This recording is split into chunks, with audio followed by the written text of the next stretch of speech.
SPC കുട്ടികൾക്കും police ഡിപ്പാർട്ട്മെൻറ്റിലും ട്രെയിനറായും motivation സ്പീക്കറായും പ്രവർത്തിക്കുന്ന പ്രിയപ്പെട്ട അജി അരവിന്ദ് സാറാണ്. നമ്മുടെ എല്ലാം സ്കൂളിൽ കുട്ടികൾക്കായും മാതാപിതാക്കൾക്കായും നിരന്തരമായി ക്ലാസ്സുകൾ നയിക്കുന്ന അജി അരവിന്ദ് സാറിൻ്റെ ക്ലാസ് മറ്റു കുട്ടികളിലും മാതാപിതാക്കളും തന്ന ഫീഡ്ബാക്ക് അവർക്ക് സാറിൻ്റെ ക്ലാസ് വേണം എന്നൊരാഗ്രഹം പറഞ്ഞതനുസരിച്ചാണ് ഇന്നത്തെ ഈ ധർമ്മ വിചാരയജ്ഞ വേദിയിൽ സാറിനെ നമ്മൾ ക്ഷണിച്ച് വരുത്തിയിരിക്കുന്നത്. വളരെ തിരക്കുണ്ടായിട്ടും ഇന്ന് ഈ പരിപാടിയിൽ പങ്കെടുക്കാൻ തയ്യാറായ പ്രിയപ്പെട്ട അജി അരവിന്ദ് സാറിനെ രാജാക്കാട് SNDP യൂണിയൻ്റെ പേരിൽ ഏറെ ഹാർദവമായി ഈ യോഗത്തിലേക്ക് സ്വാഗതം ചെയ്യുകയാണ്. പുറത്തു നിൽക്കുന്ന കുട്ടികളും മറ്റുള്ളവരുമൊക്കെ ഈ വേദിയിലേക്ക് യജ്ഞവേദിയിലേക്ക് കടന്നിരിക്കണമെന്ന് അറിയിക്കുന്നു. ഏറെ ആദരവോടെ ക്ലാസ് നയിക്കുന്നതിനായി അജി അരവിന്ദ് സാറിനെ ക്ഷണിച്ചോളൂ.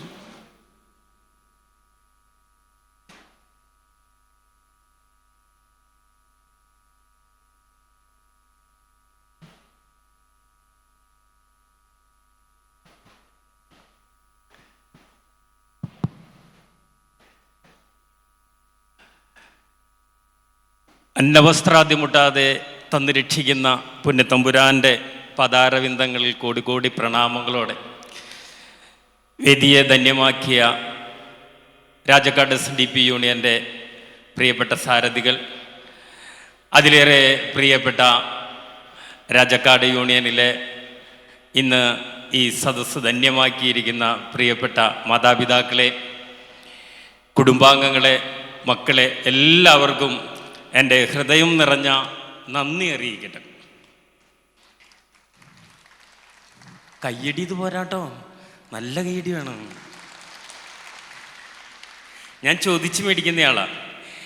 നന്ദി എന്ന് പറഞ്ഞാൽ അവസാനം പറയേണ്ടതാണ്. എന്തുകൊണ്ട് ആദ്യം പറഞ്ഞു എന്ന് വെച്ചാൽ, എൻ്റെ അച്ഛനും എൻ്റെ അമ്മയും എൻ്റെ ഗുരുനാഥന്മാരും എൻ്റെ അടുത്ത് പറഞ്ഞിട്ടുണ്ട്, ഏതൊരു കാര്യവും നന്ദിയോടെ തുടങ്ങണം, നന്ദിയോടെ തുടങ്ങുന്നത് നല്ലതായി പര്യവസാനിക്കുമെന്നാണ്. അതുകൊണ്ട് ഞാൻ നന്ദി പറയാണ്. വേറൊരു കാരണം കൂടിയുണ്ട്. പരിപാവനമായ ഗുരുദേവൻ്റെ ചൈതന്യം നിറഞ്ഞു നിൽക്കുന്ന ഈ തിരുസന്നിധിയിൽ രാവിലെ മാതാജിയുടെയും സ്വാമിമാരുടെയും ഒക്കെ അനുഗ്രഹ പ്രഭാഷണം കേട്ട ഈ സദസ്സിൽ നിങ്ങളുടെ പ്രിയപ്പെട്ട മാതാപിതാക്കളുടെയും ഗുരുനാഥന്മാരുടെയും ഒക്കെ മുമ്പിൽ ഇങ്ങനെ കൊണ്ടുവന്ന് എന്നെ നിർത്തിയത് എൻ്റെ അച്ഛൻ്റെയും എൻ്റെ അമ്മയുടെയും എൻ്റെ ഗുരുനാഥന്മാരും എനിക്ക് നൽകിയ അനുഗ്രഹമാണ്. അതിന് നന്ദി പറയാതെ തുടങ്ങുന്നത് ശരിയല്ല. വളരെ സന്തോഷമുണ്ട്. ഞാൻ ഈ വേദിയിൽ 2-3 പ്രാവശ്യം ഇവിടെ തന്നെ നിന്നിട്ടുണ്ട്. വീണ്ടും ഇവിടെ ഇങ്ങനെ വന്ന് നിൽക്കാൻ കഴിഞ്ഞതിൽ സന്തോഷമുണ്ട്. ഈ യജ്ഞവേദിയിലെ ഒരു പോലീസുകാരൻ വന്ന് നിന്ന് എന്തിന് സംസാരിക്കണമെന്ന് ചോദിച്ചാൽ, എന്നിലേപ്പിച്ചിരിക്കുന്ന വിഷയം, അല്ലെങ്കിൽ ഞാൻ സംസാരിക്കുന്ന വിഷയം മക്കളറിയാൻ, മക്കളെ അറിയാനെന്നാണ്. എന്താണ് മക്കളറിയാനെന്ന് ചോദിച്ചാൽ, എന്തിനാണ് അങ്ങനെ ഒരു പേരിട്ടത്? എൻ്റെ അടുത്ത് ആദ്യമൊക്കെ ആളുകൾ ചോദിക്കുമായിരുന്നു, എന്തിനാ അങ്ങനെ ഒരു പേരിട്ടെ? അതിനൊറ്റ കാരണമേ ഉള്ളൂ. ഞാൻ ഉൾപ്പെടെയുള്ള ഏതൊരു മാതാപിതാക്കളോടും നമ്മുടെ മക്കളെ അറിയാമോ എന്ന് ചോദിച്ചാൽ, ഉണ്ണിക്കുട്ടനാണ്, ഉണ്ണികൃഷ്ണനാന്നൊക്കെ അറിയാം, പക്ഷെ മക്കളെ പൂർണ്ണമായിട്ട് നമുക്കറിയില്ല. ഇനി ഈ മക്കളോട് നമ്മളെ അറിയാമോ എന്ന് ചോദിച്ചാൽ, ഈ മക്കൾക്ക് നമ്മളെ അറിയില്ല. ഇനി മക്കളോട് മക്കളെ അറിയാമോ എന്ന് ചോദിച്ചാൽ, ആ മക്കൾക്ക് മക്കളെ അറിയാൻ പാടില്ല. അങ്ങനെയുള്ളൊരു സാഹചര്യത്തിലൂടെ കടന്നു പോകുമ്പോൾ ഇവിടെ ഇരിക്കുന്ന ഒരാൾക്കും അറിയില്ലാത്ത ഒരു വിഷയങ്ങളും ഞാൻ സംസാരിക്കുന്നില്ല. നമ്മൾ കുറച്ച് നേരം നമ്മുടെ കുടുംബത്തിലിരുന്ന്, കുടുംബാംഗങ്ങൾ ഒന്നിച്ചിരുന്ന് വർത്തമാനം പറയുന്നത് പോലെ കുറച്ച് വർത്തമാനം പറയാം. വലിയൊരു പ്രഭാഷണവും ഒന്നുമല്ല. ശ്രീനാരായണ ഗുരുദേവൻ്റെ കൃതികളിൽ എന്നെ ഏറ്റവും ആകർഷിച്ചത് അദ്ദേഹം നമ്മുടെ ഗുരു എഴുതി വെച്ച പിണ്ടനന്ദി എന്ന് പറയുന്ന ഒരു കൃതിയാണ്.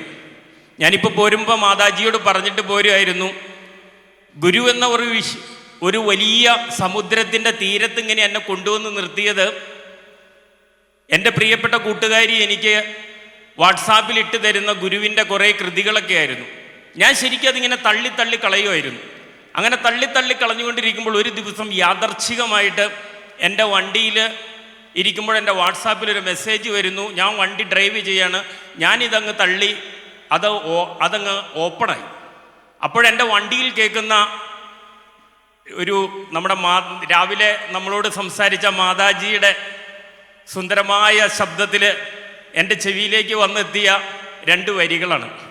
ആ വരികൾ ഇങ്ങനെയാണ്: 4-5 മാസം ഒരുപോൽ നയനങ്ങൾ വെച്ച് കാലന്റെ കയ്യിലണയാതെ വളർത്തി നീയെ, കാലം കഴിഞ്ഞു കരുവിങ്കലിരുന്നു ഞാനാ, കാലം നിനച്ചു കരയും നിതു കേൾക്ക ശംഭോ. 4-5 മാസം ഒരുപോൽ നയനങ്ങൾ വെച്ച് കാലന്റെ കയ്യിലണയാതെ വളർത്തി നീയെ, കാലം കഴിഞ്ഞു കരുവിങ്കലിരുന്നു ഞാനാ, കാലം നിനച്ചു കരയും നിതു കേൾക്ക ശംഭോ. 4, 5, 9 മാസം നമ്മുടെ അമ്മയുടെ ഗർഭപാത്രത്തിൻ്റെ ഉള്ളില് കാലന്റെ കയ്യിൽ കൊടുക്കാതെ നമ്മളെ വളർത്തിയ ആ വലിയ കാരുണ്യം, ആ കാരുണ്യത്തെക്കുറിച്ചുള്ള ഈ 2 വരികൾ ഇങ്ങനെ പാസ് ചെയ്തപ്പോൾ ഞാൻ പെട്ടെന്ന് എൻ്റെ വാഹനം അവിടെ ചവിട്ടി നിർത്തി. ഏകദേശം നേരിമംഗലം അടുത്തെത്തിയ സമയമാണ്. അപ്പോൾ ഞാൻ വണ്ടി നിർത്തിയിട്ട് ഞാൻ എൻ്റെ ഈ കൂട്ടുകാരിയെ വിളിച്ചിട്ട് ചോദിച്ചു, ഇപ്പോഴും നീ എനിക്ക് അയച്ച ആ കൃതി അതേതാണ് എന്ന്. അപ്പോൾ പറഞ്ഞു, മാഷേ അത് ഗുരുദേവന്റെ പിണ്ടനന്ദിയാണ്. ഞാൻ പറഞ്ഞു, അതിന് ബാക്കിയുള്ളതും കൂടി നീ ഇങ്ങോട്ട് അയക്കൂ. ബാക്കിയോടെ കേട്ട് കഴിഞ്ഞപ്പോൾ എൻ്റെ ശരീരം ഇങ്ങനെ പൂത്ത് കയറുകയായിരുന്നു. അതിൽ ആദ്യം പറയുന്നുണ്ട്, ഗർഭത്തിൽ വെച്ചു ഭഗവാൻ അടിയന്റെ പിണ്ടം എപ്പേരുമൻപൊടു വളർത്ത കൃപാലുവല്ലി, കൽപ്പിച്ച പോലെ വരുമെന്നു നിനച്ചു കണ്ട് തർപ്പിച്ചിടും നടിയനൊക്കെയും അങ്ങു ശംഭോ. എന്നെ ഇന്നിവിടെ ഇങ്ങനെ കൊണ്ടുവന്ന് നിർത്തിയത്, ഞാൻ എൻ്റെ അമ്മയുടെ ഗർഭപാത്രത്തിൽ രൂപം കൊള്ളുന്ന സമയത്ത് ഭഗവാൻ തീരുമാനിച്ചു, അജി അരവിന്ദേ, നീ ഇങ്ങനെ ഒരു എസ്ഐ ആയിട്ട് ഇതാ ഈ മൈക്കിന്റെ മുമ്പിൽ ഇതുപോലെ ഒരുപാട് പേരുടെ മുമ്പിൽ വന്ന് നിൽക്കണമെന്ന് ഞാൻ എൻ്റെ അമ്മയുടെ ഗർഭപാത്രത്തിൽ രൂപം കൊള്ളുന്ന സമയത്ത് ഭഗവാൻ കൽപ്പിച്ചു വെച്ചു. അപ്പോൾ ആ കൃതി അന്ന് കേട്ടു. അന്ന് മുതൽ ഗുരുവിനെ കുറിച്ച് ഇങ്ങനെ കുറവച്ച് ഇങ്ങനെ പഠിച്ചുകൊണ്ടേയിരുന്നു. ഞാൻ പറഞ്ഞു വന്നത്, ഈ 4-5 മാസം അമ്മയുടെ ഗർഭപാത്രത്തിൽ ഇരുന്ന നമ്മളും നമ്മുടെ മക്കളും കാലന്റെ കയ്യിൽ കൊടുക്കാൻ ഒരുപാട് ചാൻസുകൾ നമ്മുടെ അമ്മയ്ക്കുണ്ടായിരുന്നു. ആ ചാൻസുകളിൽ ഒന്നും ചെന്ന് പെടാതെ നമ്മളെ ഈ രൂപത്തിൽ സുന്ദരക്കുട്ടപ്പനും സുന്ദരിക്കുട്ടിപ്പകളായിട്ട് ഞാനെന്ന ഭാവത്തിലാക്കിയെടുത്ത ആ അമ്മ, അല്ലെങ്കിൽ ആ ചൈതന്യം, ആ ശക്തി ഇന്ന് നമ്മുടെ മക്കളെ നമ്മുടെ കാര്യത്തിലേക്ക് വരുമ്പോൾ, അല്ലെങ്കിൽ നമ്മളുടെ കാര്യത്തിലേക്ക് വരുമ്പോൾ, ഈ സമയം വരെ കാലന്റെ കയ്യിൽ കൊടുക്കാതെ വളർത്തിയെടുത്ത നമ്മുടെ മക്കൾ 14, 15, 16, 17 വയസ്സാകുമ്പോൾ ഇപ്പം ആ മക്കൾ നടന്ന് നേരെ ചെല്ലുകയാണ് കാലന്റെ അടുത്തേക്ക്, എന്നെ പിടിച്ചോ എന്ന് പറഞ്ഞുകൊണ്ട്. ആ സമയത്താണ് പ്രിയപ്പെട്ടവരെ നമുക്ക് മക്കളറിയാൻ എന്ന് പറയുന്ന ഈ വിഷയം ഇവിടെ കൊണ്ടുവന്നത്. ഞാൻ എന്താണ് ഇവിടെ നമുക്ക് സംഭവിക്കുന്നത്, നമ്മുടെ കുടുംബത്തിൽ സംഭവിക്കുന്ന, അല്ലെങ്കിൽ നമ്മൾക്ക് സംഭവിക്കുന്നത്, ഈ സമൂഹത്തിൽ സംഭവിക്കുന്നത്, അതിനെക്കുറിച്ച് കുറച്ച് നേരം നമുക്കെല്ലാവർക്കും കൂടി ഇച്ചിരി നേരം ചിന്തിക്കാം എന്ന് മാത്രമേ ഉള്ളൂ. ഞാൻ വീണ്ടും പറയുന്നു, വലിയൊരു ക്ലാസ് കേൾക്കുന്ന രീതിയിലൊന്നും ഇരിക്കേണ്ട, നമ്മുടെ കുടുംബത്തിൽ ഇരിക്കുന്നത് പോലെ ഇരിക്കാം. ഞാൻ പറഞ്ഞ ഭാഗങ്ങൾ ശരിയാണെങ്കിൽ നിങ്ങൾക്കൊരു നല്ല കയ്യടി തരാം. എൻ്റെ ക്ലാസ് കേട്ട എത്ര പേരുണ്ട് ഇവിടെ? യെസ്. അപ്പം നിങ്ങൾക്ക് ഇച്ചിരി ബോറടിച്ചേക്കും. നമുക്ക് എന്നാലും ബാക്കിയുള്ളവർക്ക് പറയാൻ വേണ്ടിയിട്ട് നമുക്ക് ഒന്നോടെ ക്ലാസ്സിലേക്ക് തന്നെ പോകാം. കയ്യടി എന്ന് പറഞ്ഞാൽ 2 രീതിയിലടിക്കാം. ഒന്ന്, എനിക്ക് സന്തോഷം വരാനുള്ളൊരു കയ്യടിയുണ്ട്. 2, എനിക്കോട്ട് പണി തരണ കയ്യടിയുണ്ട്. നിങ്ങളടിച്ച കയ്യടി അതിലേതി പെടുമെന്നൊന്നും എനിക്കറിയാൻ പാടില്ല. അടിക്കടി നല്ല സ്ട്രോങ് ആയിട്ട് അടിക്കണം. അടിക്കും. കുറച്ച് പേരടിച്ചു. കുറച്ച് പേരെന്താ വിചാരിച്ചെന്നറിയുമോ? പിന്നെ ഈ പോലീസുകാരൻ പറഞ്ഞാൽ ഞാൻ കൈയടിക്കണോ? അങ്ങനെ വിചാരിച്ച കുറേ പേരുണ്ട്. വേറെ കുറേ പേര് വിചാരിച്ചെന്നു പറയുമ്പോൾ, എൻ്റെ അടുത്തിരിക്കുന്നവർ ഉച്ചയ്ക്ക് ഭക്ഷണം കഴിച്ചിട്ട് ആ ശക്തി മൊത്തം ഈ കൈയടിച്ചങ്ങ് തീർക്കണ്ട, ആ ഒച്ചയിൽ ഇതങ്ങ് പൊക്കോളൂ എന്ന് വിചാരിച്ച കുറേ പേരുണ്ട്. അതല്ല, ഞാൻ അങ്ങോട്ട് വരട്ടെ, നിങ്ങളുടെ അടുത്തേക്ക് വരട്ടെ. എന്നെ എല്ലാവരും കാണാൻ പറ്റില്ല, ഞാൻ അങ്ങോട്ട് വരാം. അതായിരിക്കും ഇച്ചിരൂടെ നല്ലത്. എനിക്ക് ഇവിടെ നിൽക്കുമ്പോൾ നമ്മൾ തമ്മിലൊരു, ഞാൻ അങ്ങോട്ട് പൊക്കോട്ടെ, നിങ്ങൾക്ക് ഇത് കുഴപ്പമുണ്ടോ? ഒന്ന് പോയി നോക്കാം.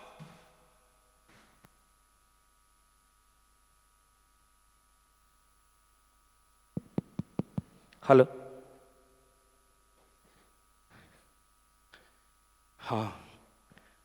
എന്നെ കാണാൻ അവിടെ നിൽക്കുമ്പോഴല്ലോ വെട്ടം കണ്ണിലേക്ക് അങ്ങ് അടിച്ചിട്ട് എനിക്ക് ഒരു മനുഷ്യനെ കാണാൻ പാടില്ല. ഞാൻ ഇത്രയും പേര് ഇവിടെ ഇരിപ്പുണ്ടായിരുന്നു. ഒന്ന് കൈയടിച്ചാൽ ഗംഭീരാട്ടെ. ഓക്കെ, അപ്പം ഞാൻ പറഞ്ഞ് 2 രീതിയിലുള്ള കയ്യടി ഉണ്ട്. ഒന്ന്, എനിക്ക് സന്തോഷം വരാനുള്ളൊരു കയ്യടി ഉണ്ട്. 2, എനിക്കോട്ട് പണി തന്നെ കയ്യടി ഉണ്ട്. ഈ നിങ്ങളടിച്ച കയ്യടി ഇതിൽ ഏതി പെടുമെന്നൊന്നും എനിക്കറിയാൻ പാടില്ല. അടിക്കുകയാണെങ്കിൽ നല്ല സ്ട്രോങ് ആയിട്ട് അടിക്കണം. അടിക്കുക. വെച്ചരെ ചേട്ടാ, ചേട്ടൻ്റെ ഭാര്യ സ്നേഹിക്കുന്നുണ്ടോ? ചേട്ടൻ്റെ ഭാര്യ സ്നേഹിച്ചാൽ ഈ ഇരിക്കുന്ന ചേട്ടന് വല്ല ഗുണമുണ്ടോ? ഒരു ഗുണം ഉണ്ടാവില്ല. ഓക്കെ. ചേച്ചി, ചേട്ടൻ സ്നേഹിക്കുന്നുണ്ടല്ലോ? ഉണ്ടോ? ഇങ്ങനെയുള്ളൊക്കെ ചോദ്യമൊക്കെ സ്നേഹിക്കുന്നില്ലേ? ഉണ്ട്. ചേച്ചീയുടെ ചേട്ടൻ സ്നേഹിച്ച ഈ ഇരിക്കുന്ന ചേച്ചിക്ക് വല്ല ഗുണമുണ്ടോ? ഒരു ഗുണമില്ല. ജെയിൻ സാറേ, ഭക്ഷണം കഴിച്ചില്ലേ? വയറ് നിറച്ച് കഴിച്ചില്ലേ? ജെയിൻ സാറ് വയറ് നിറച്ച് ഭക്ഷണം കഴിച്ചാൽ ഈ ഇരിക്കുന്ന ചേട്ടായി ഏമ്പക്കം വിടുവോ? ഇല്ല. ഇതിൽ നിന്ന് എന്ത് മനസ്സിലായി നിങ്ങൾക്ക്? ഈ പറഞ്ഞതിൽ നിന്ന് എന്ത് മനസ്സിലായി? എൻ്റെ അച്ഛൻ അമ്മമാരെന്നെ സ്നേഹിച്ചാൽ എനിക്ക് ഗുണം, എൻ്റെ ഭാര്യ എന്നെ സ്നേഹിച്ചാൽ എനിക്ക് ഗുണം, എൻ്റെ മക്കൾ എന്നെ സ്നേഹിച്ചാൽ എനിക്ക് ഗുണം, എൻ്റെ മക്കൾക്ക് മാർക്ക് കിട്ടിയാൽ എനിക്ക് ഗുണം, എൻ്റെ വയറ് നിറഞ്ഞാൽ എനിക്ക് ഗുണം. എന്ത് മനസ്സിലായി?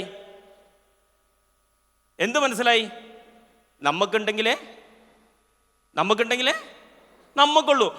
അതുകൊണ്ട് അടുത്തിരുന്നൊരു കൈയടിച്ചൊന്നൊന്നും നിങ്ങൾ നോക്കണ്ട. നിങ്ങളങ്ങ് കൈയടിക്കുക. നിങ്ങൾക്ക് ഗുണമുള്ളൊരു സാധനം തരാം, അടിക്കുക.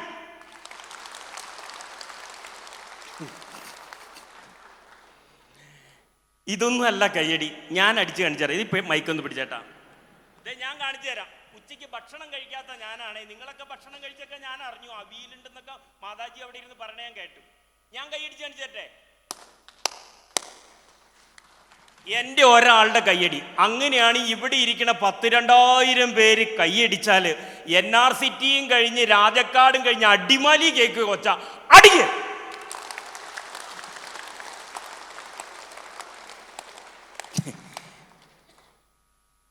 85%. 100% കയ്യടി കിട്ടാതെ ഞാൻ ക്ലാസ് തുടങ്ങൂല. ചേച്ചി,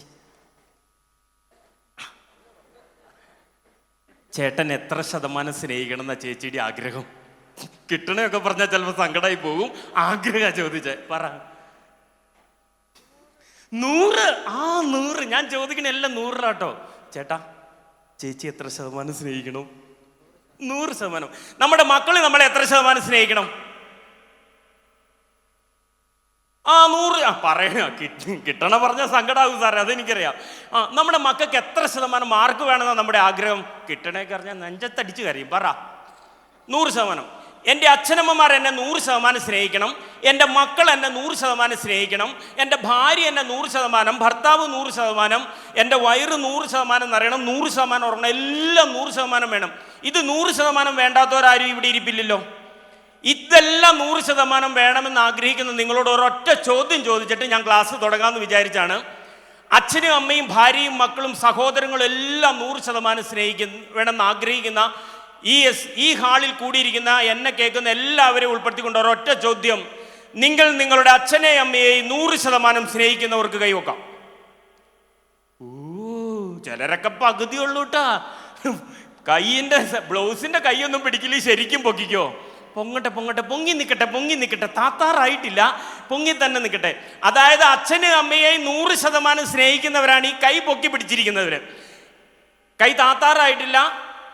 ഈ അച്ഛനും അമ്മേനെ 100% സ്നേഹിക്കുന്നു എന്ന് പറഞ്ഞാൽ അച്ഛനും അമ്മയെ അറിയാത്ത ഒരു കാര്യം എൻ്റെ ജീവിതത്തിൽ ഉണ്ടാകാൻ പാടില്ല. എൻ്റെ അച്ഛനും അമ്മേനെ ഒളിച്ച് ഞാനൊന്നും ചെയ്തിട്ടുണ്ടാകാൻ പാടില്ല.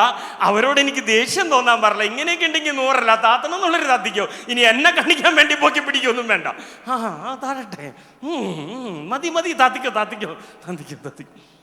അതായത് രാജക്കാട് SNDP യൂണിയന്റെ ഈ യജ്ഞത്തിൽ വന്നിട്ട് നിങ്ങളുടെ അച്ഛനെ അമ്മയെ 100% സ്നേഹിക്കുന്നവരുണ്ടെങ്കിൽ കൈപൊക്കാൻ പറഞ്ഞപ്പോൾ ഇവിടെ ഇരുന്ന കുറേ മിടുക്കന്മാരും മിടുക്കികളും കൈപൊക്കിയില്ലാട്ടോ.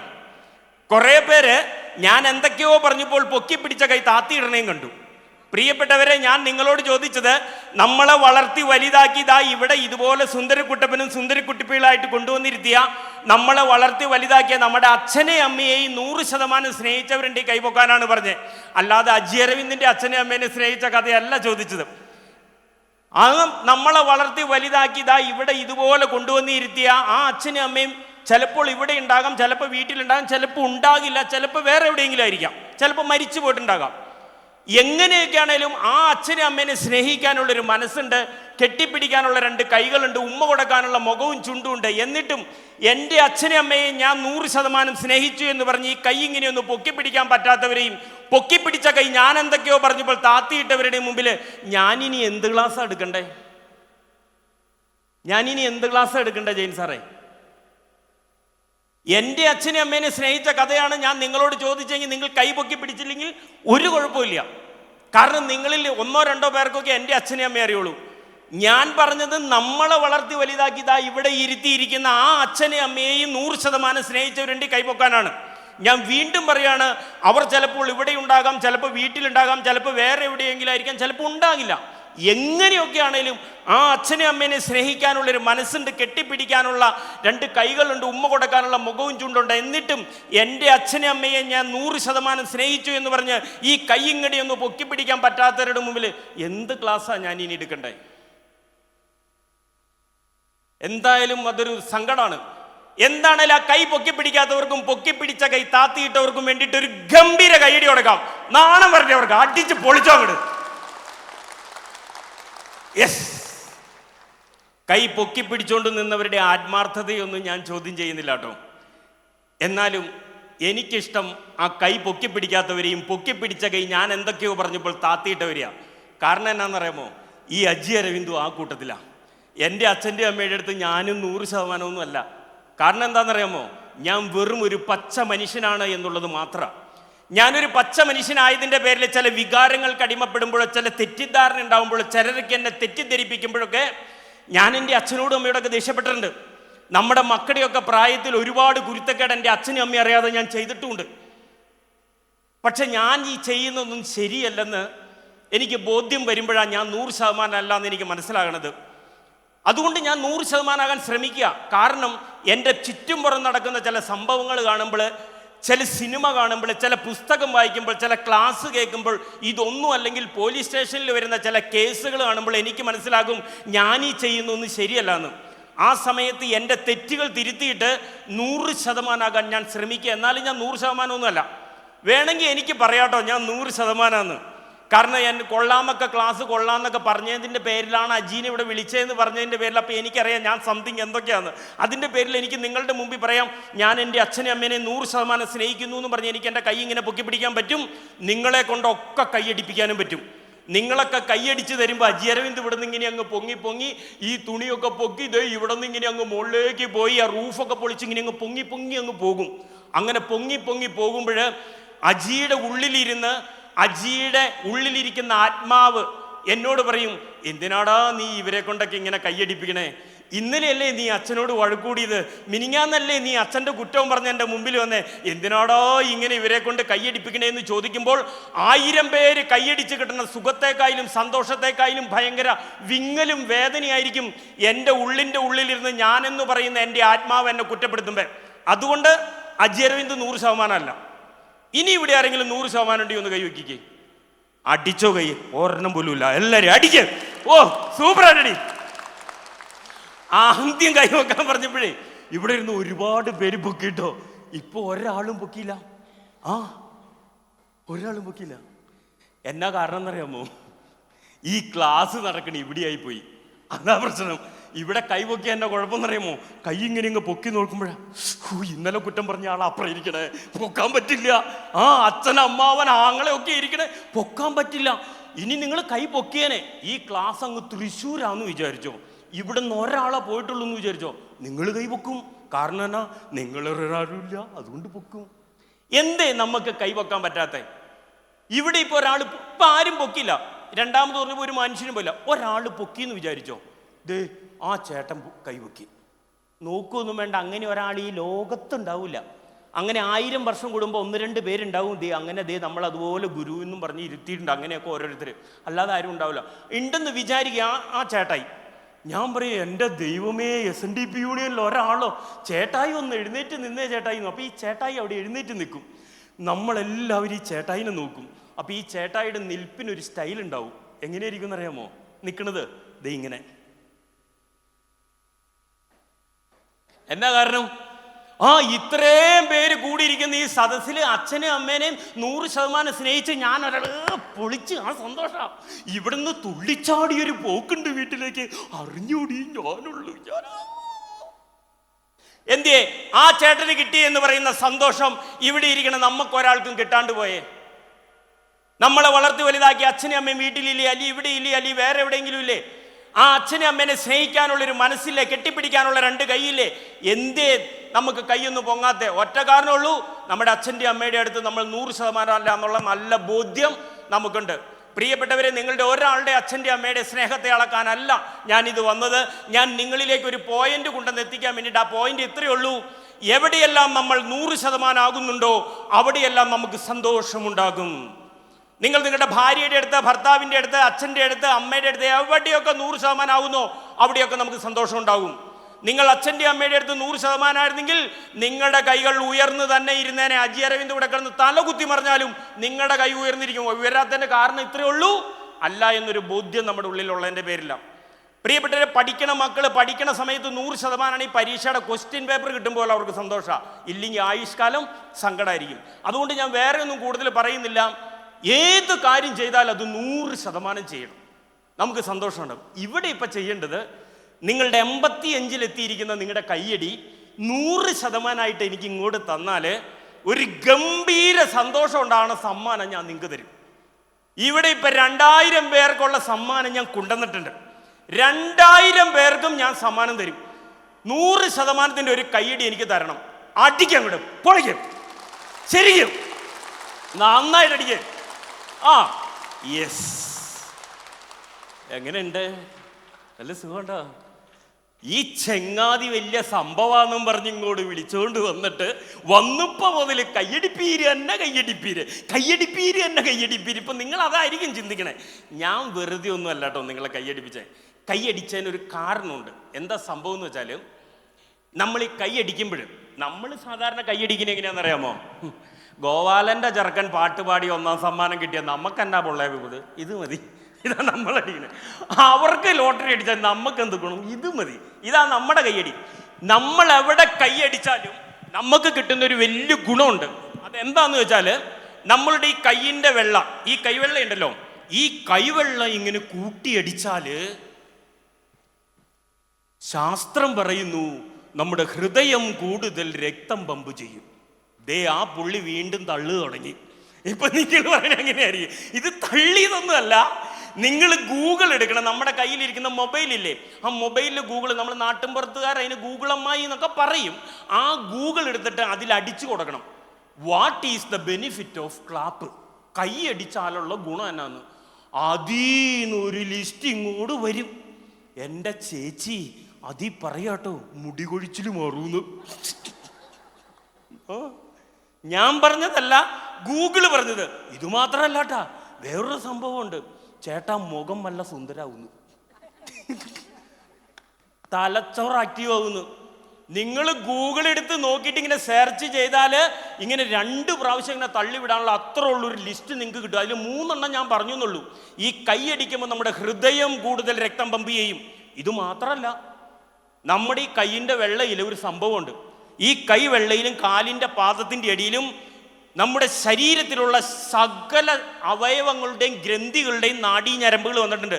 നിങ്ങൾ ഗൂഗിൾ നോക്കിയാൽ കൈയിണ്ണ, കരള്, മൂക്ക്, ഹൃദയം ഒക്കെ ഇരിക്കുന്ന പടമുള്ള കൈപ്പത്തിയുടെ പടവും കാൽപാദത്തിൻ്റെ പടമൊക്കെ കിട്ടും. അതുകൊണ്ട് പൂർവികർ നമ്മളോട് പറഞ്ഞു, കുഞ്ഞുങ്ങളുടെ കാലിൻ്റെ അടിയിൽ ഇക്കിളി ഇടരുത്, മാന്തരുത്. എന്നാ കാരണം? അതിന് ക്ഷതം സംഭവിക്കും. നമ്മുടെയൊക്കെ തലയിൽ പണ്ട് കാലിൻ്റെ അടിയിൽ മാന്തി അപ്പൂപ്പനും അമ്മൂമ്മയും ചിരിപ്പിച്ച് നീ കോലത്തിലായി. നമ്മൾ വീട്ടിലുള്ള പിള്ളേർക്ക് വല്ല കിൻഡർ ജോയി മേടിച്ചു കൊടുക്കണം, അല്ലാണ്ട് ഇങ്ങനെ മാന്തരുത്. ഇത് മാത്രമല്ല, വേറൊരു കാര്യം കൂടി പറഞ്ഞു. ഈ പൂർവികർ നമ്മളോട് പറഞ്ഞു, നഗ്നമായ പാദം കൊണ്ട് തറയിലൂടെ ചവിട്ടി നടക്കണമെന്ന്. എൻ്റെ ചേച്ചി നഗ്നമായിട്ടൊന്നും അല്ലാട്ടോ. ഇനിയിപ്പോൾ അജി അരവിന്ദ് പറഞ്ഞു ബുദ്ധി ഉണ്ടാവുമെന്നും പറഞ്ഞ് വീട്ടിൽ പോയി ഇങ്ങനെ നടന്നാൽ പിടിച്ചുകൊണ്ട് പോകും. കാലെ ചെരിപ്പിടാതെ നമ്മൾ നടക്കണം. ഇങ്ങനെ നടക്കുമ്പോഴെന്ത് സംഭവിക്കും? ഓരോ ഇങ്ങനെ ചവിട്ടുമ്പോഴും നമ്മുടെ ശരീരത്തിലേക്ക് ഓരോ തരംഗങ്ങൾ പാസ് ചെയ്യും. എങ്ങനെയെന്ന് ചോദിച്ചാൽ, നമ്മൾ ഈ സ്കൂളിലൊക്കെ പഠിക്കുമ്പോൾ ബ്ലാക്ക് ബോർഡിൽ ഉള്ള ചോക്കും കൊണ്ട് എഴുതുന്ന ബോഡി പഠിച്ചിട്ടുള്ള കുട്ടികൾക്കറിയാം. നമ്മൾ ഈ ക്ലാസ്സിലിരിക്കുമ്പോൾ ഈ ഏത് ക്ലാസ് ആയിക്കോട്ടെ, നമുക്ക് ക്ലാസ് ഇരിക്കാൻ ഈ ശരീരത്തിലെ എല്ലാ സാധനവും വർക്ക് ചെയ്യണമെന്ന് ഒരു നിർബന്ധമില്ല. എത്ര വലിയ ക്ലാസ് നിങ്ങൾക്ക് കേൾക്കാം. ആകെ രണ്ട് സാധനം മതി ഈ ക്ലാസ് കേട്ടിരിക്കാൻ. എന്തൊക്കെയാണെന്നറിയാമോ? ഒന്ന്, നിങ്ങൾക്കൊരു ശരീരം ഉണ്ടായിരിക്കണം. അതുണ്ടോ? ഉണ്ട്. രണ്ട്, ഈ ക്ലാസ് എടുക്കുന്ന ആളുണ്ടല്ലോ. ഇപ്പൊ സ്കൂളിൽ ടീച്ചർമാർ, ഇവിടെ ഇപ്പൊ ഞാനാണല്ലോ, ഈ ക്ലാസ് എടുക്കുന്ന ആളുടെ മുഖത്തേക്ക് നമ്മൾ ഇത് ഇങ്ങനെ നോക്കിയിരിക്കണം. അപ്പൊ ഈ ക്ലാസ് എടുക്കുന്ന ആള്, ടീച്ചർ എന്ത് വിചാരിക്കും അറിയാമോ? ഹു, ഈ കൊച്ച എന്നെ ശ്രദ്ധിച്ചാണോ ഇരിക്കണേ, മുഖത്തുനിന്ന് കണ്ണെടുക്കണില്ലല്ലോ, ഈ ടീച്ചർ വിചാരിക്കും. പക്ഷെ ക്ലാസ് എടുത്ത് പരിചയമുള്ള ടീച്ചർക്ക് അറിയാം ഈ ഇരിപ്പ് വെറുതെയാണ്, ഇത് വെറുതെ ഇരിക്കണമെന്ന്. ടീച്ചർ എന്ത് ചെയ്യുന്നോ, ഒരു ചോക്കിന്റെ പീസ് ഇങ്ങനെ ഓടിച്ചെടുക്കും. ആ നോക്കിയിരിക്കണ ആൾ നോക്കി ഒറ്റ ഏറ് വെച്ച് തരും. ഈ ഏറ് കൊള്ളണതും നമ്മളൊരു ഞെട്ടായിരിക്കും. ഞെട്ടി കഴിയുമ്പോഴാണ് എൻ്റെ പൊന്നെ, ഈ ടീച്ചർമാരെ നമ്മൾ ആകെ അങ്ങ് വെറുത്തു പോണ സൈസ് ഒരു ഡയലോഗ് ഈ ടീച്ചർമാരടിക്കും. എന്നതാണെന്നറിയാമോ? യു സ്റ്റാൻഡപ്പ് എന്നൊരു പറച്ചിൽ, നീ അവിടെ എഴുന്നേറ്റിക്കാൻ. നമുക്കിഷ്ടമാണോ അത്? നമുക്കിഷ്ടമല്ല. പിള്ളേരോട് ചോദിക്കുമ്പോൾ ഓർണത്തിന് ഇഷ്ടമല്ല. നമ്മളിങ്ങനെ അങ്ങ് എഴുന്നേറ്റിരിക്കുമ്പോൾ കൂട്ടുകാരൊക്കെ ചിരിക്കും. അങ്ങനെ നിൽക്കുമ്പോഴാണ് ഈ ടീച്ചർമാരെ നമ്മൾ ജീവിതത്തിൽ ഓർക്കൂലാത്ത വേറൊരു ചോദ്യം ഇവർ നമ്മളോടൊരു ചോദ്യം ചോദിക്കും. എന്നാന്നറിയാമോ? ഞാനിപ്പോൾ എന്നാ പഠിപ്പിച്ചെന്നൊരു ചോദ്യം. അതോടെ ഉള്ള കിളിയോടെയും പറന്നു പോകും. അങ്ങനെ കിളി പറന്നു പോയി നമ്മളിങ്ങനെ നിൽക്കുമ്പോഴാണ് എന്താണേലും ആൻസർ പറഞ്ഞേക്കാന്ന് നമ്മളങ്ങ് തീരുമാനിക്കും. ആൻസർ പറയണതിന് ഒരു സ്റ്റൈലുണ്ട്. അത് സ്റ്റൈൽ ഇങ്ങനെയാണ്: തലയിൽ ഇങ്ങനെ മാന്തും, കാലും കൊണ്ട് ഡെസ്കിൻ്റെ അടിയിൽ ഇങ്ങനെ വട്ടം വരയ്ക്കും. എന്നിട്ട് ആ ടീച്ചറുടെ മുഖത്ത് നോക്കിയിട്ട് നമ്മൾ വിളിച്ച് ആൻസർ അങ്ങ് പറയും. എന്നതാ പറയണേ? അറിയില്ല എന്നൊന്നുമല്ല, മലയാളത്തിലെ രണ്ടാമത്തെ അക്ഷരം നീട്ടി അങ്ങ് പറയും. എന്നതാ അത്? അത് തന്നെ. അങ്ങനെയാണ് നിങ്ങൾ ഈ ക്ലാസ് കേൾക്കാനിരിക്കണമെങ്കിൽ നിങ്ങൾ കേട്ടതും ഞാൻ പറഞ്ഞതും നിങ്ങളുടെ സമയവും എൻ്റെ സമയവും ഗോവിന്ദ. അപ്പൊ നമ്മൾ ഈ കൈയടിക്കുമ്പോൾ ഹൃദയം കൂടുതൽ രക്തം പമ്പ് ചെയ്യുകയും നമ്മുടെ കയ്യിലുള്ള ഈ നാഡീ ഞരമ്പുകളിലൂടെ ആ ചോക്കുപീസ് പോയതുപോലെ ഒരു തരംഗം പാസ് ചെയ്യുകയും നമ്മുടെ ശരീരത്തിൽ ഉറങ്ങിക്കിടക്കുന്ന അവയവങ്ങളെ വിളിച്ചെഴുന്നേൽപ്പിക്കുകയും ഈ സമയത്ത് ബ്ലഡ് അരച്ചു കയറുകയും ചെയ്യുമ്പോൾ ജീവിത വിജയത്തിന് അത്യാവശ്യമായ ഒരു ഗംഭീര സമ്മാനം നമുക്ക് ഫ്രീ ആയിട്ട് കിട്ടും. ഈ സമ്മാനം നമ്മുടെ കയ്യിലുണ്ടെങ്കിൽ നിങ്ങൾക്ക് ഉണർവുണ്ടാകും, ഉന്മേഷമുണ്ടാകും, സന്തോഷമുണ്ടാകും, വിജയം ഉണ്ടാകും, ആനന്ദമുണ്ടാകും, ഉത്സാഹം ഉണ്ടാകും. നിങ്ങൾ ഭയങ്കര ഊർജ്ജസ്വലരായിരിക്കും. ഈ സമ്മാനം നിങ്ങളുടെ കയ്യിലില്ലെങ്കിൽ നിങ്ങൾക്ക് ഉണർവുണ്ടാകില്ല, ഉന്മേഷം ഉണ്ടാകില്ല, സന്തോഷം ഉണ്ടാകില്ല, ചമ്മൽ, തോൽവി, പരാജയം, സങ്കടം. അത്രയ്ക്ക് ഗംഭീര സമ്മാനമാണ് ഈ കൈയടിച്ചാൽ നിങ്ങൾക്ക് കിട്ടുന്നത്. ക്ലാസ് കേട്ടവരാരും ആൻസർ വിളിച്ചു പറയണ്ട, അല്ലാത്തവർ പറയൂ, എന്താണ് ഈ ജീവിത വിജയത്തിന് അത്യാവശ്യമായ സമ്മാനം? ജീവിതത്തിൻ്റെ പകുതി മുക്കാലും തീർന്നിരിക്കുന്ന നിങ്ങളോട് ചോദിക്കുക, ഈ ജീവിതം ഞാൻ ഇങ്ങനെ ഒപ്പിച്ചെടുത്തു എന്ന് പറയുന്ന നിങ്ങളോട് എന്താണ് ജീവിത വിജയത്തിന് അത്യാവശ്യമായ സമ്മാനം? ഈ ക്ലാസ് എടുക്കണേ എനിക്കും ക്ലാസ് കേൾക്കണം നിങ്ങൾക്കും, നമ്മുടെ മക്കളെ പഠിപ്പിക്കുന്ന അധ്യാപകർക്കും, പഠിക്കണ മക്കൾക്കും, നമ്മളെ ഭരിക്കണ നേതാക്കന്മാർക്കും, എന്തിന് റോഡ് സൈഡിലിരുന്ന ഭിക്ഷയാചിക്കുന്ന ഭിക്ഷക്കാർക്ക് വരെ ജീവിത വിജയത്തിന് അത്യാവശ്യമായ ഗംഭീര സമ്മാനം കൈയടിച്ചാൽ ഫ്രീ ആയിട്ട് നിങ്ങളുടെ അടുത്തെത്തും. എന്താണ്? നേരം വെളുത്താൽ ഒരു 10 പ്രാവശ്യമെങ്കിലും നിങ്ങളിത് പറയും. ഇന്നിവിടെ വന്നിരുന്നപ്പോൾ തന്നെ ഒരു 3-4 പ്രാവശ്യം ഞാൻ അവിടെ ഇരുന്നപ്പോൾ കേട്ടു. ഇവിടെ അനൗൺസ് ചെയ്തു ആ വാക്ക്. എന്തത്? സമാധാനം. സമാധാനം വേണമെങ്കിൽ ഈ സാധനം വേണം, ഇല്ലെങ്കിൽ പോവുള്ളൂ ഉള്ളതോടെ. എന്തത്? സമയം പോകും. അതുകൊണ്ട് ഞാൻ തന്നെ പറയാം, ജീവിത വിജയത്തിന് അത്യാവശ്യമായ സമ്മാനം ശ്രദ്ധ. നിങ്ങൾ ഏത് ആൻസർ എടുത്ത് നോക്കിക്കോ, ഈ ശ്രദ്ധ എന്ന് പറയുന്ന സാധനം നമ്മുടെ കയ്യിലില്ലെങ്കിൽ നമ്മളുടെ കാര്യം പോക്കാം. ചേച്ചി പാല് തിളപ്പിക്കാൻ അടപ്പത്ത് വയ്ക്കാറില്ലേ? ആ പാല് തിളച്ച് പുറത്തു പോകാറില്ലേ? എങ്ങനെയാ ചേച്ചി പോണേ? ചേച്ചി അവിടെ നിൽപ്പില്ലേ? ചേച്ചി അവിടെ നിൽപ്പില്ലേ? വല്ല കാര്യമുണ്ടോ? തിളച്ച് പോയില്ലേ? സമാധാനം പോയില്ലേ? എങ്ങനെയാ പോണേ? നമ്മുടെ ശ്രദ്ധക്കുറവ് അല്ലേ? വണ്ടി ഓടിച്ചുമ്പോൾ ആക്സിഡന്റ് ഉണ്ടോ? ആരുടെ ശ്രദ്ധക്കുറവ്? ചേട്ടാ ഈ ഷേവ് ചെയ്യുമ്പോൾ മുറിയാറില്ലേ? എന്നാ പറ്റണേ? ഷർട്ട് തേക്കുമ്പോൾ കത്തിപ്പോകാറില്ലേ? നമ്മൾ വലിയ കാര്യം ഒന്നും പറയല, നിസാര കാര്യമുള്ള എവിടെയാ പറ്റിയ നമുക്ക് ശ്രദ്ധക്കുറവ്. അപ്പോൾ ഞാനൊരു കാര്യം ചോദിക്കുക, ജീവിത വിജയത്തിന് അത്യാവശ്യമായ സമ്മാനം ശ്രദ്ധയാണ്.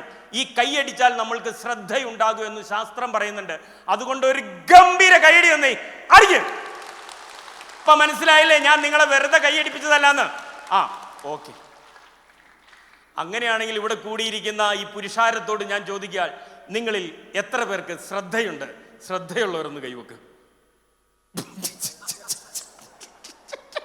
എൻ്റെ പൊന്നും മനുഷ്യന്മാരെ ഒരെണ്ണം പൊക്കണില്ല. നിങ്ങൾ കൈ പൊക്കാത്തതിൽ എനിക്ക് ഒരു പ്രശ്നമില്ല കേട്ടോ. നിങ്ങൾ ഈ കൊണ്ട് കൊടുത്ത പൈസ ഇല്ലേ, ഈ ഇവിടെ കൊണ്ടുവന്ന് വഴിപാടൊക്കെ കൊടുത്തേ, ഇതിന്റെ പ്രസിഡന്റിനും ഇല്ല സെക്രട്ടറിക്കും ഇല്ല, ആച്ചങ്ങാതിയും പൊക്കിയിട്ടില്ല കയ്യ്, ഇവർക്കും ഇല്ല. നിങ്ങൾ ഈ കൊടുത്ത പൈസ മൊത്തം പോക്ക്. എൻ്റെ പൊന്നു മനുഷ്യന്മാരെ, ഈ ശ്രദ്ധ എന്ന് പറഞ്ഞാൽ നിങ്ങൾ ഉദ്ദേശിച്ച പോലെ ഇത് വലിയ സർട്ടിഫിക്കറ്റ് കോഴ്സ് ഒന്നും അല്ല. നിങ്ങൾ കൈ പൊക്കാത്തതിന് ഒരു കാരണോടെ ഉണ്ട്. കാരണം ഞാൻ ആദ്യം പറഞ്ഞ കൈ പൊക്കിച്ചിട്ട് ചമ്മിപ്പിച്ച് സാറ് താത്തിച്ചു. ഇനി സാറ് നിങ്ങളുടെ കുഴപ്പം എന്താണെന്ന് പറയുമ്പോൾ, ഒരു പ്രാവശ്യം ചക്ക ഇടുമ്പോഴേ മൊയിൽ ചാവുള്ളൂ. നിങ്ങളുടെ വിചാരം എല്ലാ തോണയും ചാവും, ചക്കയും മൊയിലിറച്ചിയും വെക്കാന്ന വെറുതെ. അത് ആദ്യം ഒറ്റ പ്രാവശ്യമുള്ളൂ.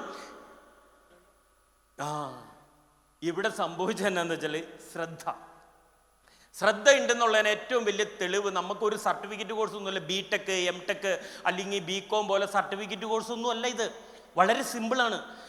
ഇപ്പം ഞങ്ങൾ ആണുങ്ങൾ ഇട്ടിരിക്കുന്ന ഈ പാൻറ്, ലേഡീസ് ഇട്ടിരിക്കുന്ന ചുരിദാർ, ഈ ചുരിദാറിൻ്റെ പാൻറ് ഈ അരയിലിട്ടിട്ട് ഈ കാല് രണ്ടും താഴോട്ട് ഇട്ടേക്കണമെങ്കിൽ നമുക്ക് ശ്രദ്ധയുണ്ട് ചേച്ചി. ഇല്ലെങ്കിൽ കയ്യിലിട്ടുകൊണ്ട് കിടക്കും. കാലയിലിട്ടിരിക്കുന്ന ചെരുപ്പ് ഇടതും വലതും മാറാതെയാണ് ഇട്ടേക്കണമെങ്കിൽ നമുക്ക് ശ്രദ്ധയുണ്ട്. ഇതാണ് ശ്രദ്ധ. സിബ് കറക്റ്റ് ഇട്ടേക്കണേ. ശ്രദ്ധയുണ്ട്. ഇതൊക്കെയാണ് നമുക്ക് ഈ ശ്രദ്ധയുണ്ടെന്നുള്ളതിന്റെ ലക്ഷണം. അല്ലാണ്ട് സർട്ടിഫിക്കറ്റ് കോഴ്സ് ഒന്നും അല്ല. നിങ്ങൾ ശ്രദ്ധയുള്ളൊരു പൊക്ക് കയ്യ, ഇതൊക്കെയാ ശ്രദ്ധയ്ക്കുള്ള ലക്ഷണം. ഈ മനുഷ്യന്മാരെല്ലാം പറഞ്ഞു മനസ്സിലാക്കി തന്നെ താത്തിയിടും.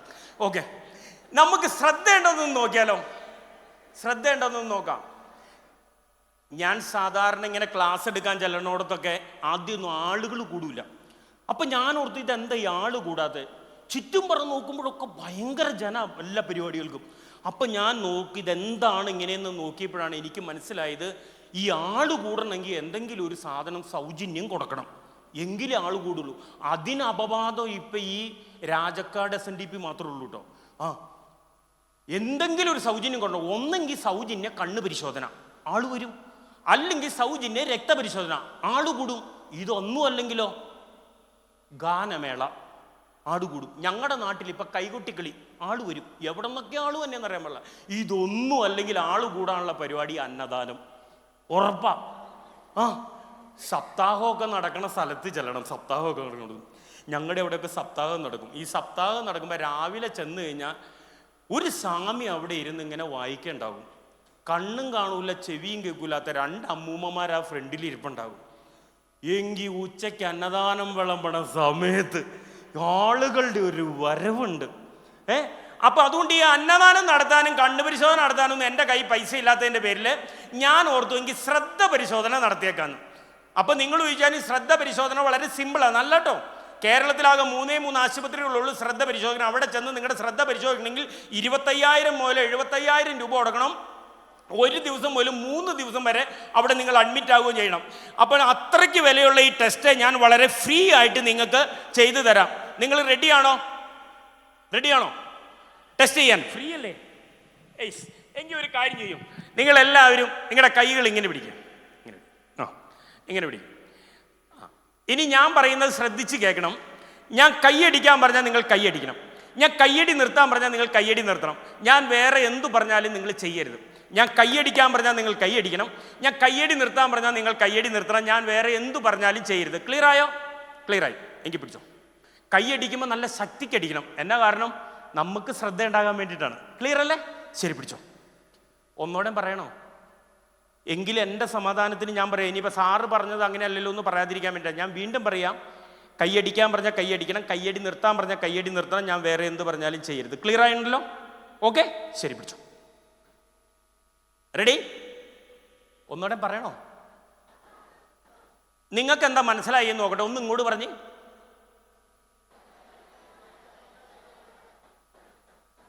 ആമേൻ. ഞാനിത് കുറെ കേട്ടിട്ടുണ്ട്. അതായത് കൈയടിക്കാൻ പറഞ്ഞാൽ കൈയടിക്കണം, കയ്യടി നിർത്താൻ പറഞ്ഞാൽ കയ്യടി നിർത്താൻ, ഞാൻ വേറെ എന്ത് പറഞ്ഞാലും ചെയ്യരുത്. Okay, clear? പിടിച്ചോ. Ready? Start. Stop. Start. Stop. മതി, താത്തിയിട്ടേ സമാധാനമായി. ഞാൻ എന്താ നിങ്ങളോട് പറഞ്ഞ? കൈയടിക്കാൻ പറഞ്ഞ, കയ്യടി നിർത്താൻ പറഞ്ഞ, ഞാൻ വേറെ എന്ത് പറഞ്ഞാലും. എന്നിട്ട് നിങ്ങൾ എന്തിനാ കൈയടിച്ചാൽ? ഞാൻ കൈയടിക്കാൻ പറഞ്ഞോ? ഞാൻ സ്റ്റാർട്ട് സ്റ്റോപ്പ് എന്നല്ല പറഞ്ഞാണ്. വന്നേക്കട് പോലീസുകാരൻ കൊച്ചു പിള്ളേരെ കളിപ്പിക്കണ കളിയും കൊണ്ട് നമ്മളിതൊക്കെ കുറെ കണ്ടിട്ടുണ്ട്. എവിടെയായിരുന്നു നിങ്ങളുടെ ശ്രദ്ധ?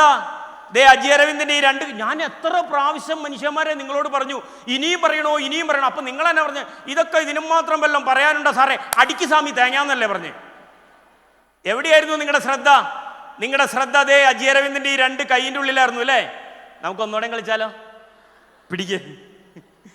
നിങ്ങൾക്ക് എന്താ സംഭവിച്ചതെന്ന് ഞാൻ പറയട്ടെ. നമ്മളുടെ മക്കളോട് പറയും ഉറക്ക വായിച്ച് പഠിക്കും മക്കളെ, മനസ്സിൽ കയറണമെങ്കിൽ എന്ന് പറയും. ഞാൻ നിങ്ങളോട് എത്രയോ പ്രാവശ്യം പറഞ്ഞു പറയൂ പറയൂ പറയൂ എന്ന് പറഞ്ഞപ്പോൾ നിങ്ങൾ ഇനിയെങ്കിലും പറ. കൈയടിക്കാൻ പറഞ്ഞ ഉറക്ക പറ. കൈയടിക്കാൻ പറഞ്ഞ, കൈയടി നിർത്താൻ പറഞ്ഞ, ഞാൻ വേറെ എന്ത് പറഞ്ഞാലും ചെയ്യോ? എനിക്കറിയാൻ ചെയ്യൂല എന്ന് താത്തിട്ടോ. കാരണം എന്താ, നിങ്ങൾക്ക് നിങ്ങളുടെ തെറ്റെന്നാന്ന് മനസ്സിലാക്കി. ഇനി അങ്ങനെ ചമ്മാൻ എന്നെ കിട്ടൂല. പ്രിയപ്പെട്ടവരെ, നമുക്ക് എല്ലാവർക്കും പറ്റും ഒരു തെറ്റ്. തെറ്റ് പറ്റാത്തവരൊന്നും ഈ ലോകത്തില്ല. ഏതൊരാൾക്കും പറ്റും തെറ്റ്. പക്ഷെ തെറ്റ് പറ്റിയെന്നും പറഞ്ഞുകൊണ്ട് ഉടനെ തന്നെ ഈ ഫാനയിലും മരത്തേലും ഒന്നും കൊണ്ടുപോയി കുടുക്കിടരുത്. അത് തെറ്റാന്ന് മനസ്സിലാക്കിയാൽ, തെറ്റാന്ന് ഒരാൾ തിരുത്തി തന്നാൽ ആ തെറ്റ് തിരുത്തി മുന്നോട്ട് പോകണം. ഒരു കുഴിയിൽ നമ്മൾ പോയിപ്പോൾ വീണു എന്നുള്ളതൊന്നും നമ്മുടെ തെറ്റൊന്നുമല്ല, സംഭവിക്കും. ആ കുഴി തന്നെ, ആ കുഴി കിടക്കുക എന്ന് പറയുന്നത് വല്ലാത്ത തെറ്റാണ്. ഇനിയിപ്പോൾ നമ്മൾ നടന്നു പോണ വഴിക്ക് ഒരു കുഴിയിൽ വീണു, അതൊരു വലിയ തെറ്റൊന്നുമില്ല. പക്ഷെ ആ കുഴി തന്നെ നാളെ നമ്മൾ ചെന്ന് വീണാൽ അത് വല്ലാത്ത തെറ്റാണ്. അതുകൊണ്ട് തെറ്റുകൾ സംഭവിച്ചു എന്ന് പറഞ്ഞുകൊണ്ട് ഞാൻ എൻ്റെ ജീവിതത്തിൽ ഇല്ലാതെയായി എന്നൊന്നുമല്ല. തെറ്റ് പറ്റാത്തവരൊന്നും ഈ ലോകത്തില്ല. തെറ്റ് പറ്റിയാൽ അത് തിരുത്തി തന്നാൽ അത് തിരുത്തി മുന്നോട്ട് പോകണം. നമ്മുടെയൊക്കെ ജീവിതത്തിലേക്ക് നോക്കിക്കോ. ഭാര്യ, ഭർത്താവ്, അച്ഛൻ, അമ്മ, മക്കള്, ബന്ധുക്കള്, നിങ്ങളുടെ ബിസിനസ്, നിങ്ങളുടെ കൂട്ടുകെട്ടുകൾ, എവിടെ നോക്കിക്കോ പ്രശ്നം ഉണ്ടായോടത്ത് നിങ്ങൾക്ക് നന്നായിട്ട് അറിയാം എവിടെയായിരുന്നു ആ പ്രശ്നം എന്ന്. പക്ഷെ ആ പ്രശ്നം തീർത്താൻ, തിരുത്തി മുന്നോട്ട് പോകാൻ മാത്രം നമ്മൾ തയ്യാറായില്ല. പ്രശ്നങ്ങൾ തീർക്കാത്തോടത്തോളം കാലം, അത് തിരുത്താത്തോടത്തോളം കാലം നമ്മൾ വലിയ അപകടങ്ങളിലേക്ക് തന്നെ പോയിക്കൊണ്ടിരിക്കും. അതുകൊണ്ട് നിങ്ങൾ ഇനിയിപ്പോൾ ഇവിടെ കൈയൊന്നും അടിക്കില്ല, അതും എനിക്ക് നല്ല ബോധ്യമുണ്ട്. പോരാത്തതിന് ഞാൻ നിങ്ങളെ ഇംഗ്ലീഷും മലയാളോടെയും കൂടി പറഞ്ഞിങ്ങനെ പറ്റിക്കുകയാണ് ചെയ്ത്. ആ കാരണമൊക്കെ ഉണ്ട്. എൻ്റെ വൈഫിന് ഇങ്ങനെ കോതമംഗലത്ത് ഒരു ഇംഗ്ലീഷ് ഇൻസ്റ്റിറ്റ്യൂട്ട് ഉണ്ട്, Bamas Roots of English academy എന്നൊക്കെ പറയും. IELTS OET ഒക്കെ പഠിപ്പിക്കുന്ന ഒരു ഇൻസ്റ്റിറ്റ്യൂട്ടാണ്. ഞാൻ അതിൻ്റെ വരാന്തേക്കടെ ഇങ്ങനെ പോകുമ്പോൾ യെസ് നോ സ്റ്റാർട്ടർ സ്റ്റോപ്പൊക്കെ കേട്ടിട്ടുണ്ട്. അതൊന്ന് പരീക്ഷിച്ച് നോക്കിയതാ. ഇനിയിപ്പോൾ ഞാൻ ഇംഗ്ലീഷും മലയാളവും ഒന്നും പറയാനില്ല. ഞാൻ ചെയ്താൽ നിങ്ങൾ ചെയ്താൽ മതി, ഞാൻ ചെയ്തില്ല ചെയ്യണ്ട. സിമ്പിളല്ലേ? ഇനിയിപ്പോൾ വേറെ ഞാൻ പറ്റിക്കലൊന്നുമില്ല. ഞാൻ കൈയടിച്ചാൽ നിങ്ങൾ കൈയടിക്കണം, ഞാൻ കൈയടിച്ചില്ലെങ്കിൽ കൈയടിക്കരുത്. ഞാൻ കൈയടിച്ചാൽ നിങ്ങൾ എൻ്റെ ഒപ്പം കൈയടിക്കണം, ഞാൻ കൈയടിച്ചില്ലെങ്കിൽ നിങ്ങൾ കൈയടിക്കാൻ പാടില്ല. ക്ലിയറായോ? ക്ലിയറായോ? എനിക്ക് പിടിക്കുക ഇങ്ങനെ. ഇപ്പം ചിലർ ഇങ്ങനെ പിടിച്ചേക്കണം, ഇങ്ങനെ പിടിക്കുക. ആ, ബുദ്ധി ഉണ്ടാവുമെന്നും പറഞ്ഞാൽ കൊച്ചിൻ്റെ തലയൊന്നും കൂട്ടി അടിക്കരുത് കേട്ടോ. പറഞ്ഞില്ല കേട്ടില്ല എന്നൊന്നും വേണ്ട. ആ പിടിച്ചോ. യെസ്. ഒന്നോടെ പറയണോ? ആദ്യം സാർ 6-7 പ്രാവശ്യം പറഞ്ഞ് കൊളാക്കി തന്നല്ലോ. എങ്കിലും ഞാൻ പറയാണ്, ഞാൻ കൈയടിച്ചാൽ നിങ്ങൾ എൻ്റെ ഒപ്പം കൈയടിക്കുക, ഞാൻ കൈയടിച്ചില്ല അടിക്കാൻ പാടില്ല. ഞാൻ കൈയടിച്ചാൽ എൻ്റെ ഒപ്പം കൈയടിക്കണം, അല്ലാതെ കഴിഞ്ഞ വിഷുവിന് പൊട്ടിയ പടക്കം പോലെ പിന്നെ പൊട്ടരുത്. ഓക്കെ, ശരി, പിടിച്ചോ. റെഡി? 1 2 3.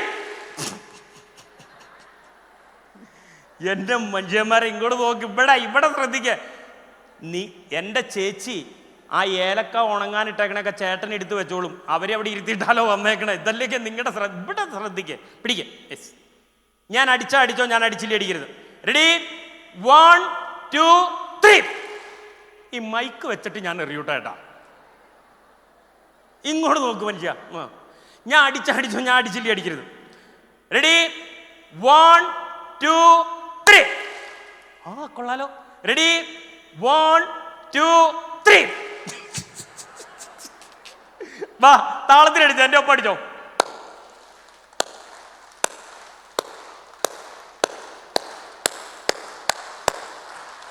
ഞാൻ നിർത്തിയിട്ട് കുറെ നേരമായി, ഇതങ്ങടെ പോണേ.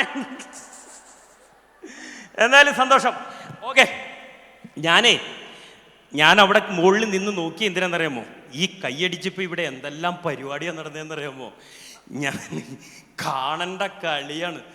ഞാൻ ആദ്യം നിങ്ങളോട് പറഞ്ഞില്ലേ, നമ്മുടെ കയ്യ്, നമ്മുടെ ശ്രദ്ധ നമ്മുടെ കൂടെ ഉണ്ടെങ്കിൽ നമുക്ക് ഉണർവുണ്ടാകും, ഉന്മേഷമുണ്ടാകും, സന്തോഷമുണ്ടാകും. ശ്രദ്ധ നമ്മുടെ കയ്യിലില്ലെങ്കിൽ നമുക്ക് ചമ്മൽ, തോൽവി, പരാജയം ഉണ്ടാകുമെന്ന് ഞാൻ ആദ്യം നിങ്ങളോട് പറഞ്ഞില്ലേ. ആ സംഭവമൊക്കെ ഇവിടെ നടന്നു. നിങ്ങളും എല്ലാം കണ്ട? ഞാൻ കാണിച്ചു തരട്ടെ നിങ്ങൾ ഇവിടെ നടന്ന സംഭവം. ഞാൻ ഈ കൈയടിക്കാതിരുന്ന സമയത്ത് കൈയടിച്ചു പോയ കുറെ പാവങ്ങൾ ഈ കൂട്ടത്തിൽ ഇരിപ്പില്ലേ, അവരെന്നാ കാണിച്ചതെന്ന് നിങ്ങൾ കണ്ട? അവർ കാണിച്ചിങ്ങനെ, ഞാൻ കൈയടിച്ചിട്ടില്ല, നിങ്ങൾ കൈയടിച്ചു പോയി. ഇവരെന്നാ ചെയ്തതെന്ന് അറിയാമോ? ഇങ്ങനെ കാണിച്ചു. കാരണം എന്താണ്, ഒരു സെക്കൻഡ് നമ്മുടെ കയ്യിൽ നിന്ന് ശ്രദ്ധ പോയപ്പോഴേക്കും നമുക്ക് ചമ്മലുണ്ടായി. ഇത്രേ ഉള്ളൂ സംഭവം. നമ്മുടെ വസ്ത്രമൊന്നും പോയില്ല, ചമ്മിപ്പോയി, പറ്റിപ്പോയി. വേറൊരു കൂട്ടം ആളുകളുണ്ട്, അവരെന്നാ ചെയ്തതെന്ന് അറിയാമോ? ഈ കൈയടിച്ചു പോയി ചമ്മിയും പോയി. ഇവർ വേറൊരു നമ്പർ ഇറക്കി. എന്നാന്നറിയാമോ? ദേ കൈയടിച്ചും പോയി ചമ്മിയും പോയി. എന്നിട്ട് ഇവരിങ്ങനെ ഒരു നോട്ടാ, ഓ മീനാക്ഷി കാണുകയും ചെയ്തു. പിന്നെ അതാണ് നമ്മുടെ പ്രശ്നം. നമ്മൾ തെറ്റ് ചെയ്തതല്ല പ്രശ്നം, ആ തെറ്റ് ചെയ്ത് വേറൊരാൾ കണ്ടു. ഇനി നാണക്കേട് നാളെ വാട്സാപ്പിൽ മൊത്തം. അത് മൂന്നാമതൊരു കൂട്ടം ആളുകളുണ്ട്. ഇവരെന്നാ ചെയ്തതെന്നറിയാമോ? അവരെന്നോട് പറയാ, സാറേ സാറേ സാറേ ഈ കൈയടിച്ചു പോയത് എൻ്റെ കുഴപ്പമല്ല സാറേ, പിന്നെ എൻ്റെ കുഴപ്പമാണോ? അല്ല സാറേ, ഇത് എൻ്റെ കുഴപ്പമല്ല, പിന്നെ ആരുടെ കുഴപ്പം? സാറേ, സാറിനുള്ള പോലെ രണ്ട് കൈ എനിക്കുണ്ട് സാറേ. ദേ വലത്തെ കൈ, ദേ ഇടത്തെ കൈ. ഇതിൽ ഈ വലത്തെ കൈ ഉണ്ടല്ലോ സാറേ, പറഞ്ഞനുസരിക്കും, നല്ല അനുസരണയുള്ള കൈയാ. ഈ ഇടത്തെ കൈ ഉണ്ടല്ലോ സാറേ, 5 പൈസയുടെ അനുസരണയില്ല. അടിക്കണ്ടെന്ന് ഞാൻ 100 പ്രാവശ്യം പറഞ്ഞതാ സാറേ. ഈ അനുസരണയുള്ള കൈ കേട്ടു, ഈ കൈ കേട്ടില്ല സാറേ. ഈ കൈ ഇങ്ങനെ ഇങ്ങോട്ട് വന്നിട്ടൊരടി, അങ്ങനെ അടിച്ചാ സാറേ ഇത് ഞാൻ ചെയ്തതല്ലാന്ന്. നമ്മുടെ തെറ്റിനെ നമ്മൾ മനോഹരമായിട്ട് ന്യായീകരിക്കും, എന്നിട്ടത് വേറൊരാളുടെ പുറത്തേക്ക് വെച്ചു കൊടുക്കും, എന്നിട്ട് രക്ഷപ്പെട്ടു എന്ന് വിചാരിക്കും. താൽക്കാലികമായിട്ട് നിങ്ങൾക്കൊരു വിജയമൊക്കെ ഉണ്ടായിട്ടുണ്ടാകും, പരാജയം ഗംഭീരമായിട്ട് വെയിറ്റ് ചെയ്യുന്നുണ്ടാവും. നമ്മുടെ തെറ്റുകൾ നമ്മൾ അംഗീകരിക്കണം. നിങ്ങളുടെ ജീവിതത്തിലേക്ക് നോക്കുക, ഭാര്യ, ഭർത്താവ്, അച്ഛൻ, അമ്മ, മക്കൾ, കുടുംബം, ജോലി, എവിടെ നോക്കിക്കോ, എവിടെയാണ് നിങ്ങൾക്ക് പരാജയം പറ്റിയെന്ന് പറഞ്ഞാൽ പരാജയത്തിന് വ്യക്തമായ കാരണം നിങ്ങൾക്കറിയാം. പക്ഷെ നമ്മളത് സമ്മതിക്കില്ല, അത് വേറൊരാളുടെ പുറത്തേക്ക് വെച്ചു കൊടുക്കും, എന്നിട്ട് രക്ഷപ്പെടും നോക്കും. പണ്ട് മുല്ലാ നസ്രുദ്ദീൻ എന്ന് പറയുന്ന ഒരാളുണ്ടായിരുന്നു, മുല്ലാ നസ്രുദ്ദീൻ. ഈ മുല്ലാ നസ്രുദ്ദീൻ ഭയങ്കരമായിട്ടും മദ്യപിക്കും. മുല്ലാ നസ്രുദ്ദീൻ്റെ കൂട്ടുകാരൻ്റെ പേര് ജോസഫ് എന്നാണ്. ഈ ജോസഫ് മുല്ലാ നസ്രുദ്ദീനോട് ഭയങ്കര മദ്യപാനം കഴിഞ്ഞിട്ട് വെള്ളത്തിൽ മുങ്ങിയ വീട്ടിൽ ഒരു രാത്രി, ഒരു പാതിരാത്രിക്കൊക്കെ. അങ്ങനെ ഒരു ദിവസം മദ്യപിച്ച് വീട്ടിൽ വന്ന ഈ മുല്ല ജോസഫിൻ്റെ വീട്ടിൽ വിട്ടിട്ട് മുല്ല 2 മണിയൊക്കെ ആയപ്പോൾ വീട്ടിൽ വന്ന് കിടന്നു, ഉറങ്ങി. രാവിലെ ഒരു 5 മണിയായപ്പോൾ മുല്ലയുടെ ചേട്ടൻ വന്നിട്ട് മുല്ലാനെ വിളിച്ചെഴുന്നേക്കും. മുല്ല നീ എഴുന്നേക്കെന്ന് പറഞ്ഞു. മുല്ല ഭയങ്കര പൂസി കിടക്കണം, മുല്ലയ്ക്കുണ്ടോ എഴുന്നേക്കാൻ? മുല്ല എന്നൊക്കെ പറഞ്ഞു. നീ എഴുന്നേക്കട മുല്ല, ഒരു കാര്യം പറയട്ടെ, ശല്യം ചെയ്യല്ലേ എന്ന് പറഞ്ഞു. എടാ ശല്യം ചെയ്യല്ലേ, നീ എഴുന്നേക്കൊരു കാര്യം പറയട്ടെ. എന്നതാന്ന് ചോദിച്ചു. എടാ ജോസഫ് മരിച്ചു പോയി എന്ന് പറഞ്ഞു. അതോടെ ഇവൻ്റെ പൂസ് മൊത്തം പോയി. ജോസഫ് മരിക്കുക? ഇല്ലില്ല, ജോസഫ് മരിക്കില്ല. ജോസഫിന് ഇന്നലെ 2 മണിക്ക് ഞാനാ കൊണ്ടുവന്ന വീട്ടിലോട്ട്. ഇല്ല, ജോസഫ് മരിക്കില്ല. എടാ ജോസഫ് മരിച്ചു എന്ന് പറഞ്ഞു. പിന്നെ ഒന്നിതായി കഴിഞ്ഞപ്പോൾ മുല്ല ചോദിച്ചു, അല്ല എങ്ങനെയാ മരിച്ചേ? എടാ നമ്മുടെയും ജോസഫിൻ്റെയും വീട്ടിലൊന്നും കറണ്ട് ഇല്ലല്ലോ, നിങ്ങളുടെയൊക്കെ മേലിൽ നിറച്ച് സ്പിരിറ്റല്ലേ. അവൻ രാത്രി കിടക്കണ സമയത്ത് ആ മണ്ണെണ്ണ വിളക്ക് അങ്ങ് ഊതി കിടത്തിയതാടാ, സ്പിരിറ്റിന് തീ പിടിച്ച് അവൻ മരിച്ചു പോയി എന്ന് പറഞ്ഞു. കഥയാണേ. ഈ മുല്ലയുടെ ഉള്ളിൽ അതിനേക്കാളും കൂടുതൽ സ്പിരിറ്റാ. മുല്ല വിറച്ചു പോയി.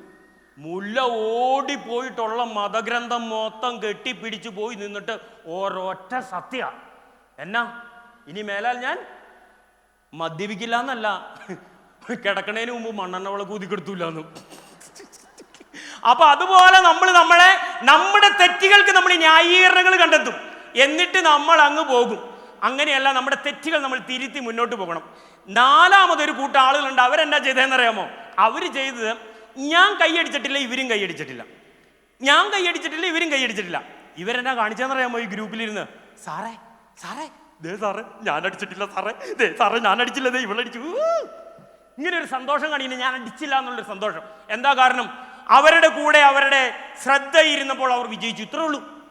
എവിടെ നമ്മുടെ ശ്രദ്ധ നമ്മുടെ കൂടെ ഇരിക്കുന്നുണ്ടോ അവിടെയൊക്കെ നമുക്ക് സന്തോഷം ഉണ്ടാവും.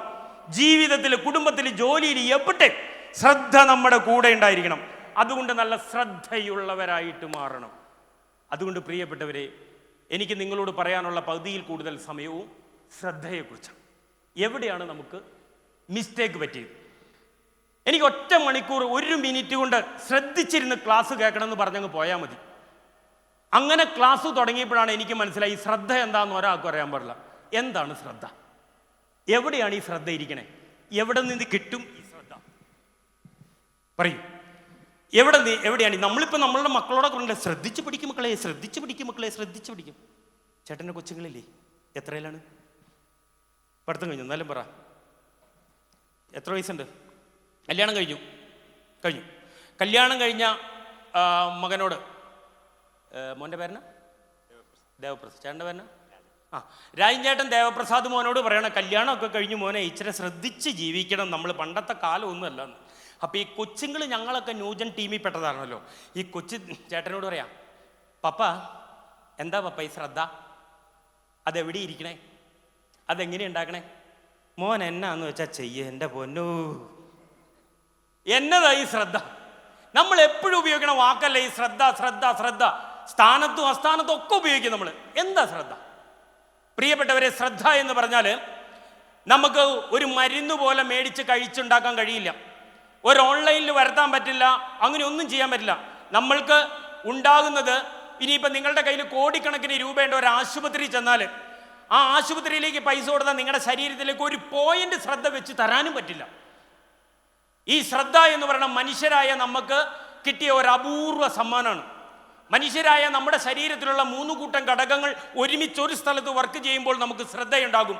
ഇതിലേതെങ്കിലും ഒന്നും ഇല്ലെങ്കിൽ നമുക്ക് ശ്രദ്ധയുണ്ടാവില്ല. നമ്മുടെ കൂടെയുള്ള നമ്മുടെ ശരീരത്തിലുള്ള 3 കൂട്ടം ഘടകങ്ങൾ ഒരുമിച്ച് ഒരു സ്ഥലത്ത് വർക്ക് ചെയ്താൽ ശ്രദ്ധയുണ്ടാകും.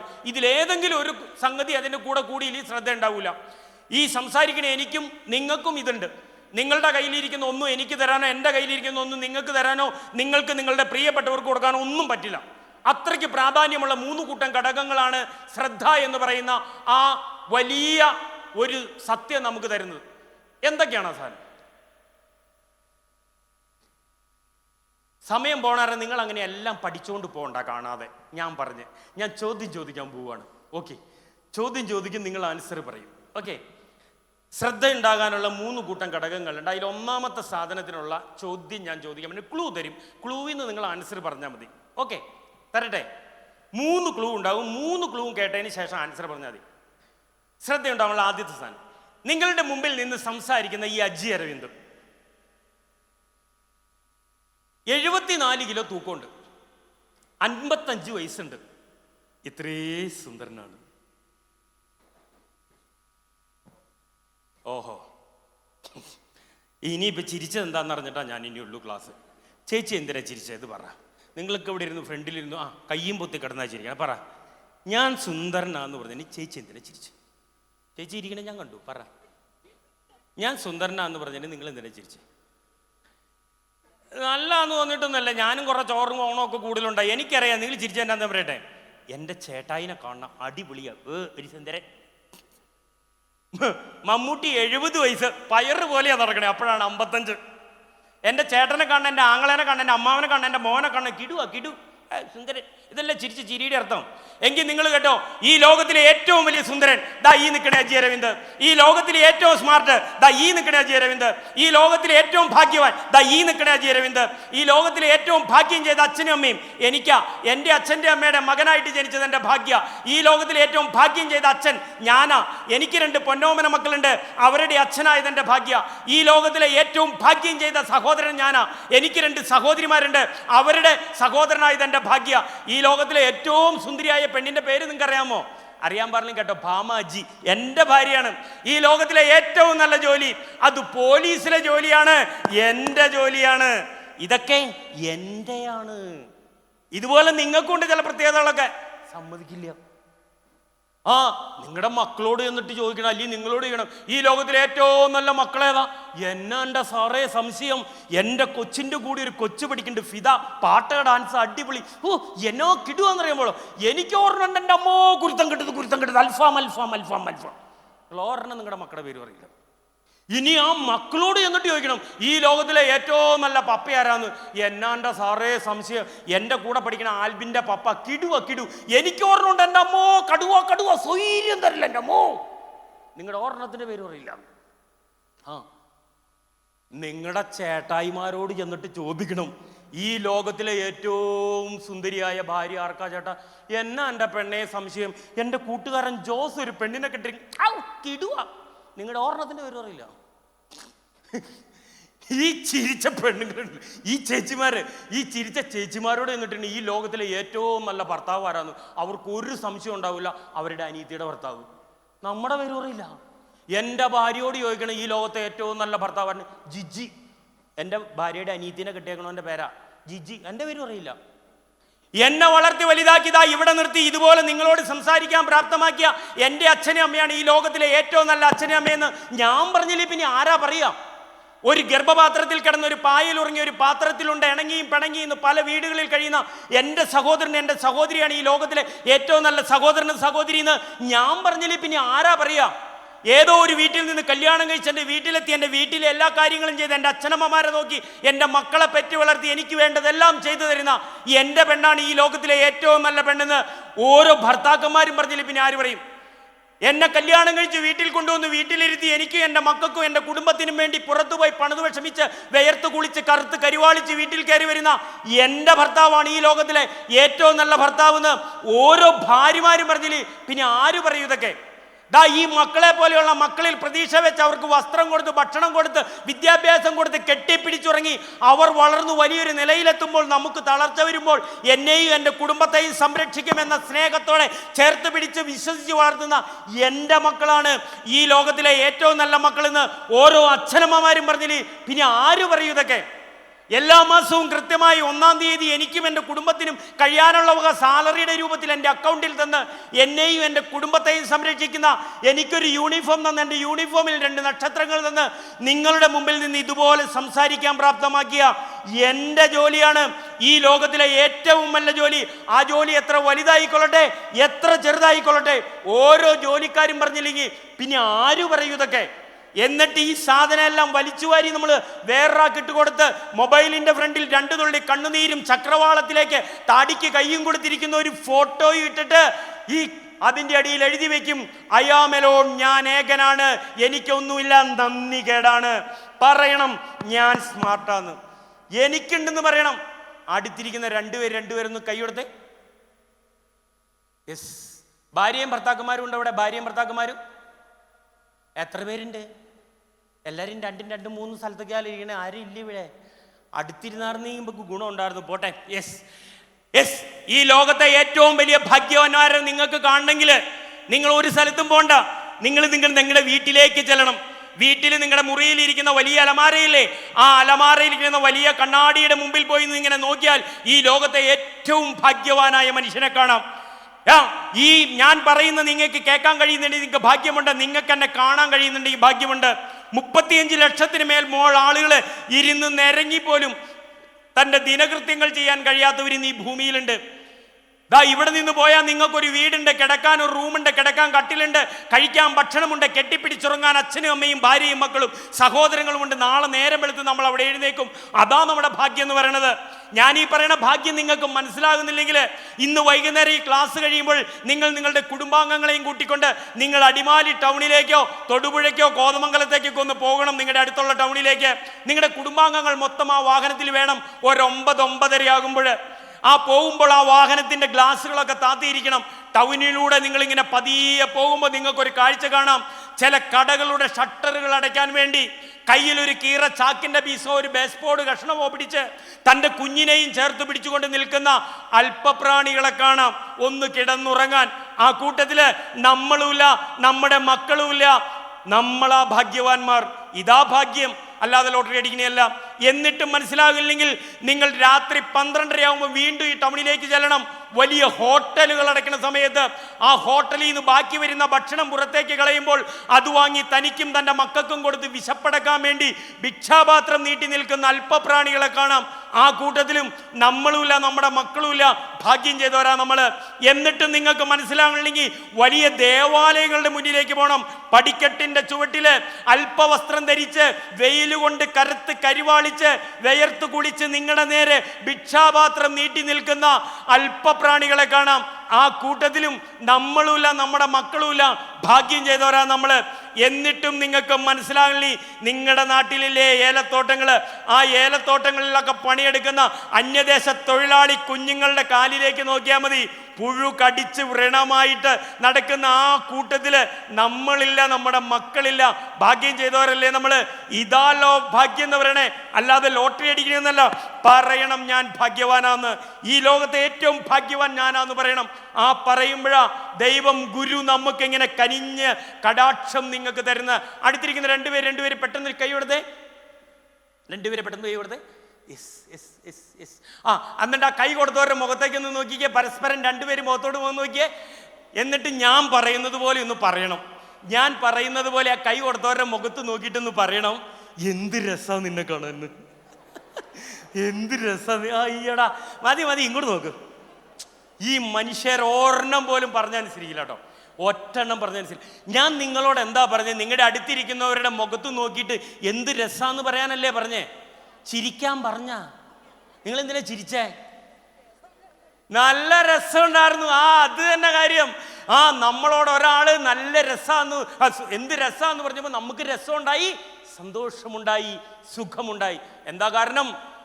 ഒരാൾ നമ്മളോടൊരു നല്ല കാര്യം പറഞ്ഞാലും ഒരാളോട് നമ്മളൊരു നല്ല കാര്യം പറഞ്ഞാലും നമുക്ക് സന്തോഷമുണ്ടാകും. നല്ല മനസ്സിൽ നിന്നേ നല്ല ചിന്തയും സംസാരവും പ്രവൃത്തിയും ഉണ്ടാവുള്ളൂ. അതുകൊണ്ട് ചിരിച്ചു പോയതാ. ഇതിനു മുമ്പ് നമ്മളെന്നാ കേട്ടേക്കണേ, എന്ത് കോലാടി ഇത്, എന്ത് വേഷത്, ഇതാ നമ്മൾ പറഞ്ഞേക്കണേ. ഇനി അതുകൊണ്ട് പറയണം, എൻ്റെ ചേട്ടായി എന്ത് രസാ, എൻ്റെ പെണ്ണെന്ത് രസ, എൻ്റെ മക്കളെന്ത് രസ, എനിക്കെന്ത് രസ. കണ്ണാടിന് മുമ്പിൽ ഇങ്ങനെ പോയി നിൽക്കണം, എന്നിട്ട് ഇങ്ങനെ കണ്ണാടിയിൽ നോക്കണം. നമ്മൾ നോക്കണേ എങ്ങനെയാ കണ്ണാടിയിൽ എന്ന് പറയുമ്പോ, എന്ത് കോലത്. ആ കണ്ണാടിയിൽ നോക്കിയിട്ട് പറയണം, ഈ ലോകത്തെ ഏറ്റവും ഭാഗ്യം ചെയ്ത ഇത് കാണണമെങ്കിൽ നമ്മൾ അവിടെ ചെന്നാൽ മതി. ഈ ലോകത്ത് കറുത്തവരും വെളുത്തവരും തടിയുള്ളവരും തടിയില്ലാത്തവരും മെലിഞ്ഞവരും മുടിയുള്ളവരും മുടിയില്ലാത്തവരൊക്കെ ഉള്ളൂ. ഗുരു പിണ്ടനന്ദി തന്നെ പറഞ്ഞു വെച്ചിട്ടില്ലേ, കല്ലും ജലം പറ പഠിക്കേ.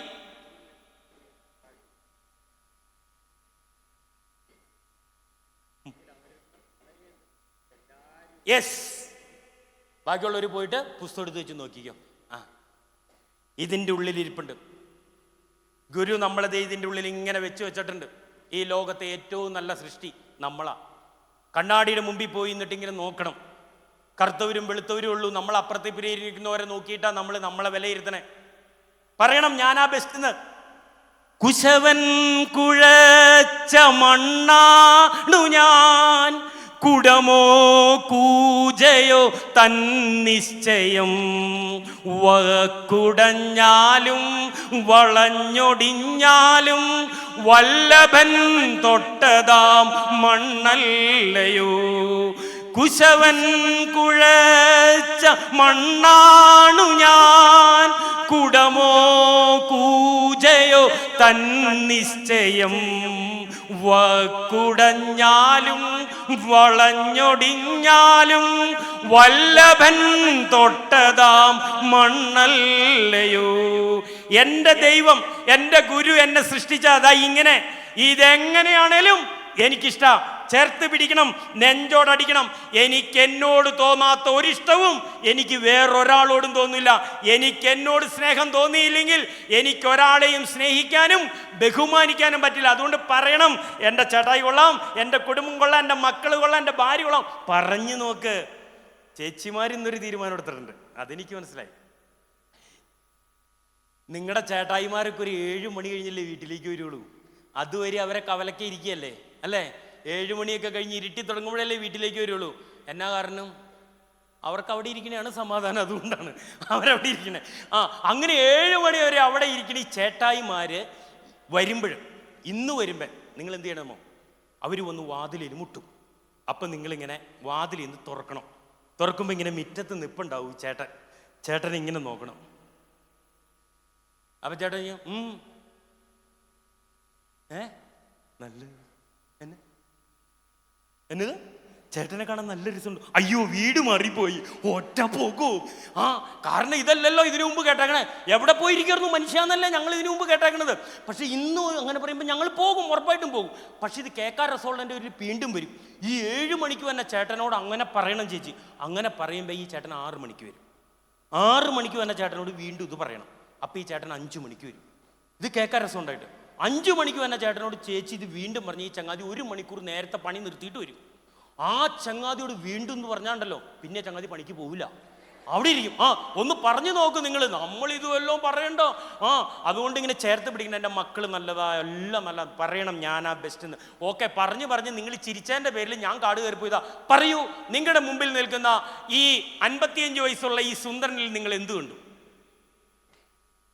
ശ്രദ്ധയുണ്ടാകാനുള്ള ആദ്യത്തെ സാധനം നിങ്ങൾ കണ്ടത് എൻ്റെ ശരീരമാണ്. നിങ്ങൾക്കുണ്ടോ ശരീരം? ശ്രദ്ധ ഉണ്ടാകാനുള്ള ആദ്യത്തെ സാധനം ശരീരം. നിങ്ങൾക്കുണ്ടോ ശരീരം? ഒന്നനിക്കിക്കേ.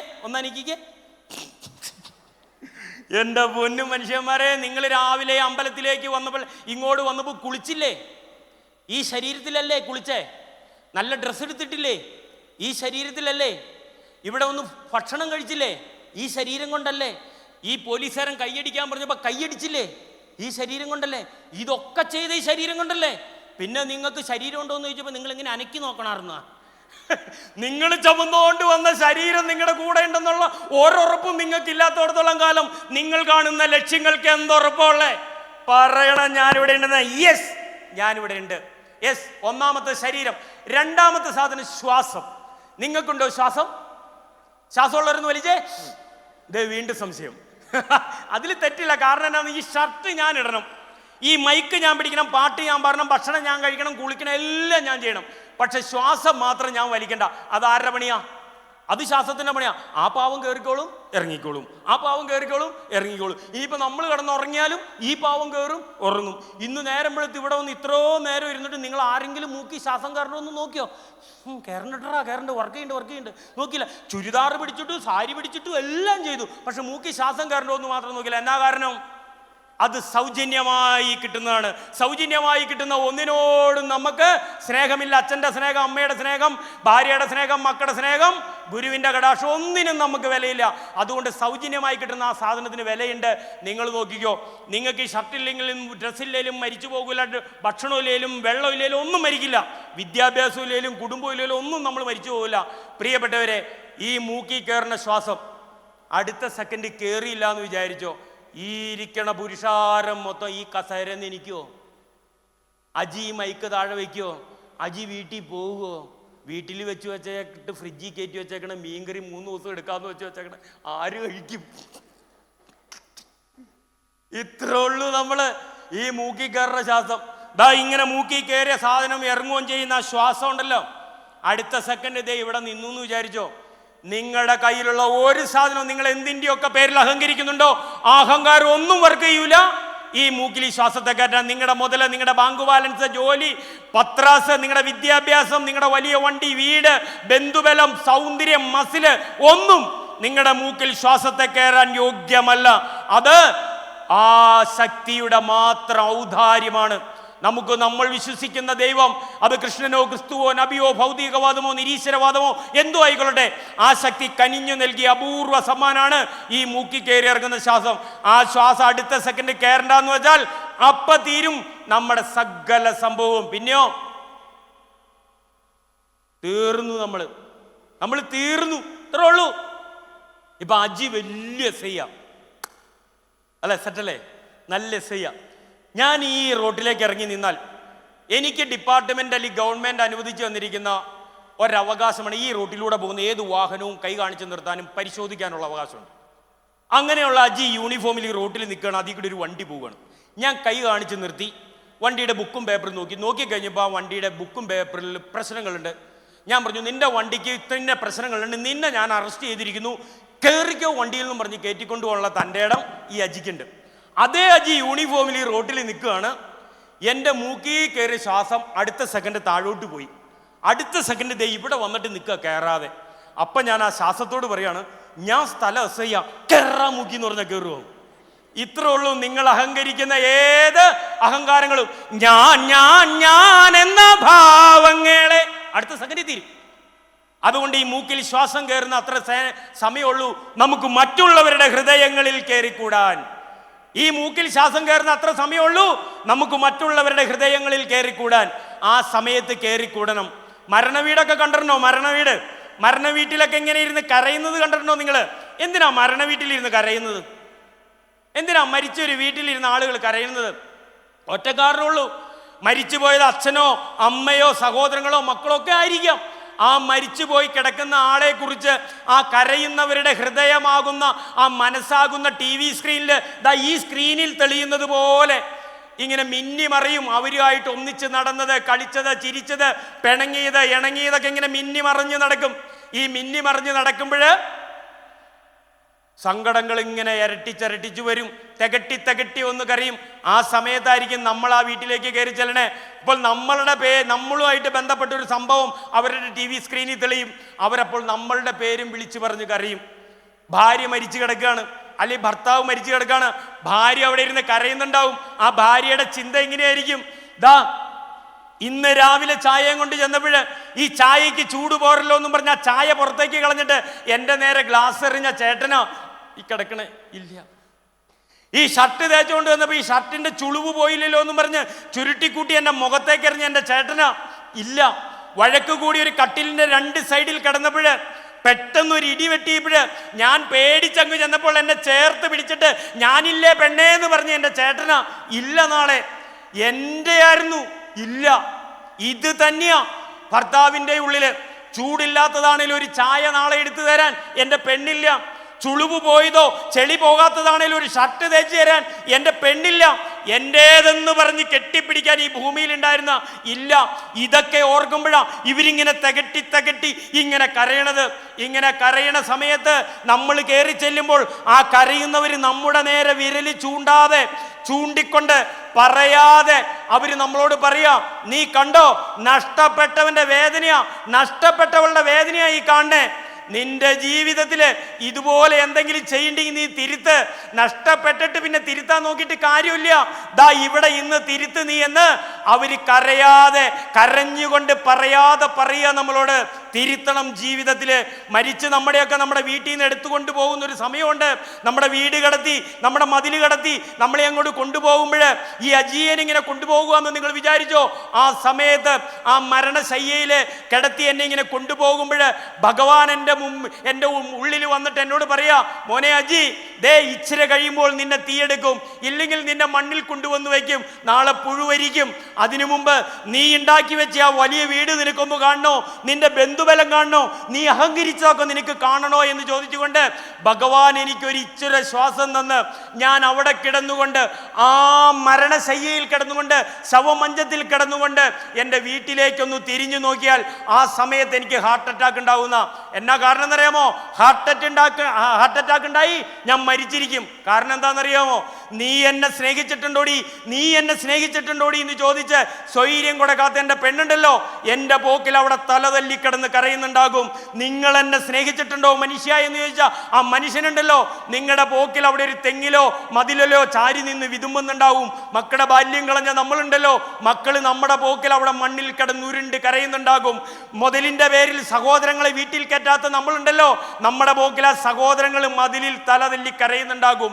അയൽവക്കക്കാരന്റെ നിഴല് പോലും എൻ്റെ വീട്ടിൽ കടയരെന്ന് വിചാരിച്ച് പൊക്കിക്കെട്ടിയ മതിലിനപ്പുറത്ത് നിങ്ങളുടെ അയൽവക്കക്കാരൻ നിന്ന് വിതുമ്പുന്നുണ്ടാകും. ഇവരൊക്കെ എന്നെ ഇത്രയും സ്നേഹിക്കുന്നുണ്ടല്ലോ എന്നറിയുമ്പോഴാ പ്രിയപ്പെട്ടവരെ നമ്മൾ ഹൃദയം പൊട്ടി മരിക്കണേ. അത് മരിച്ചതിന് ശേഷമല്ല നമ്മൾ അറിയേണ്ടത്, ജീവിച്ചിരിക്കുമ്പോൾ അറിയണം. മരിച്ചതിന് ശേഷം ചാത്തം നടത്തിയിട്ടോ വലിയ ഫോട്ടോ ഇട്ട് ചാടിക്കത്തണ ബൾബിട്ട് മാലയിട്ടിട്ടോ കാര്യമില്ല. ചേർത്ത് പിടിക്കണം, നെഞ്ചോടടിപ്പിക്കണം. നമ്മുടെ ഹൃദയത്തിൽ അവരുണ്ടായിരിക്കണം. പറ്റുമോ? രണ്ടുപേരൊന്ന് ഒന്ന് കൈ കൊടുത്ത് വീണ്ടും. ഏതെങ്കിലും ധൈര്യമുള്ള ഒരു മൂന്ന് ഭാര്യയും ഭർത്താവും കൂടെ എനിക്ക് വരാമോ? 3 ഭാര്യയും ഭർത്താവും പെട്ടെന്ന് വരുമോ? ഓടിവാ, സമയം പോണു, ഓടിവാ. ആരാ? വാ, നെഞ്ചിനുള്ളിൽ നീയാണ്. വാ. എവിടെ? ഇവിടെ ആർക്കും ഭാര്യയും ഭർത്താവൊന്നും ഇല്ലേ? വാ, കിട്ടിയ സമയത്ത് അടുത്തിരി. വാ, ഓടിവാ. ചേട്ടാ ഉണ്ടോ? ഞാൻ വിളിക്കാം. പേര് പറ. ആള് വന്നിട്ടില്ല. പേര് പറ. ഇവിടെ ഉണ്ടോ? ഷിജി. ചേട്ടൻ്റെ പേരെന്നാ? സജീവ് ഏട്ടൻ്റെ ഷിജി. എവിടെയാ? ഓടിയാ. ആ, വേറെ ആളെ വന്നിരിക്കും. ഓടിയാ. വാ. ആ, ഈ കസേരയും എടുത്തോ, ഇത് ഇവിടെ ഇട്ടോ. ഈ കസേര ഇട്ടോ, ഇവിടെ ഇട്ടോ. ആ കസേര. ബാ, രണ്ടുപേരുടെ വാ, ഓടിവാ. നിങ്ങൾ എൻ്റെ വാ. ഓ, ബാ ഇങ്ങോട്ട് വാ, ഓടിവാ, സമയം പോണു. നിങ്ങളിന്ന് ഒത്തിരി ആ കസേരയുടെ എടുത്തോണ്ട് വാ. ചേട്ടാ അവിടെ ഇരി. ഷിജീജിന് ഇപ്പം വിടാം. ഷിജീജിന് ഇപ്പം ഇടാം. ഇവിടെ ഇരുന്നു. പെട്ടെന്നിരി. രണ്ടുപേരും ഓടിവാ. ഇവിടെ ഇരി. അർജുന കസേര എടുത്തിട്ട് ഇവിടെ ഉണ്ട്. ആ, രണ്ടുപേരും ഇരിക്കേ. അവരൊരാളുടെ അടുത്തിരിക്കട്ടോ. ആ, ഇനി ആരാ? ചേട്ടാ ആ കസേര രണ്ടെണ്ണം ചേട്ടാ. ഇതാണ് നമ്മൾ അടുത്തിരിക്കണമെന്ന് പറഞ്ഞാൽ. നിങ്ങൾ ഒരാളും അടുത്തിരിക്കണം. ഇവർക്കൊരു വലിയ കൈയടി കൊടുത്തേ, വലിയ കൈയടി കൊടുത്തേ, ശരിക്കും കൈയടിക്ക് നന്നായിട്ട്. Okay, yes. ഈ സംഗതി എല്ലാം നിങ്ങൾ ഭാര്യയും ഭർത്താവിനും ഉള്ളതാണ്. സമയമില്ലാത്തതിൻ്റെ പേരിൽ ഞാൻ ഇവരെ കൊണ്ട് കാണിക്കുകയാണ്. ഓക്കെ, ഇവിടെ ഇരിക്കുന്ന നിങ്ങളെല്ലാവരും തൊട്ടടുത്തിരിക്കുന്നവർക്ക് ഒരു ഷെയ്ക്ക് ഹാൻഡ് കൊടുക്കുക. ഇവിടെ ഭാര്യയും ഭർത്താവും ഒരേ ഷെയ്ക്ക് ഹാൻഡ് കൊടുക്കുക. നിങ്ങൾ എൻ്റെ ക്ലാസ് കേട്ടവരൊന്നുമല്ലല്ലോ? കേട്ടല്ലോ? കേട്ടാണോ? അല്ല അല്ല. ആ, മൊബൈൽ എടുത്ത് അകത്ത് വെച്ചോ. മൊബൈലിൻ്റെ ഒന്നും ആവശ്യമില്ല ഇനി ബുക്ക്. ആ, യെസ്. നിങ്ങളെല്ലാവരും ഇവരെ ശ്രദ്ധിച്ചോ, നിങ്ങളവിടെ കാണിക്കും. യെസ്. ഇതിൽ ഭർത്താക്കന്മാർ നിങ്ങളുടെ വലത് കൈ ചുരുട്ടി പിടിക്കും. ഭർത്താക്കന്മാർ വലത് കൈ ചുരുട്ടി പിടിക്കുക. ആ, ഇവിടെ ആരാ ഭർത്താവ്? അവിടെ ആരാ ഭർത്താവ്? എൻ്റെ ചേച്ചി. വീട്ടിൽ ചെന്ന ചേച്ചി, പുറത്ത് ചേട്ടൻ. ഞാൻ എൻ്റെ ഭാര്യയോട് പറഞ്ഞിട്ടുണ്ട്, വീട്ടിൽ കയറി മുറിയുടെ അകത്ത് കയറി നീ ഭാര്യ അല്ല ഭർത്താവ്, ഞാൻ ഭാര്യ. പുറത്ത് ഞാനാട്ടോന്ന്. മീശയുള്ളവർ ഭർത്താക്കന്മാർ. ഭർത്താക്കന്മാർ നന്നായിട്ട് വലത് കൈ ചുരുട്ടി പിടിക്കും, നന്നായിട്ട് ചുരുട്ടി പിടിക്കുക. എന്നിട്ട് ഭാര്യയുടെ നേരെ ഇങ്ങനെ നീട്ട്, ഭാര്യയുടെ നേരെ ഇങ്ങനെ നീട്ട്. ആ, ഭാര്യയുടെ നേരെ ഇങ്ങനെ നീട്ട്. ആ, ഓക്കെ. ഇത് ഇവിടെ വലത്തെ കൈ ഇങ്ങോട്ട് വന്നു, അവിടെ അപ്പുറം ഇരിക്കണേ. ആ, ഞാൻ കൊടുക്കാം.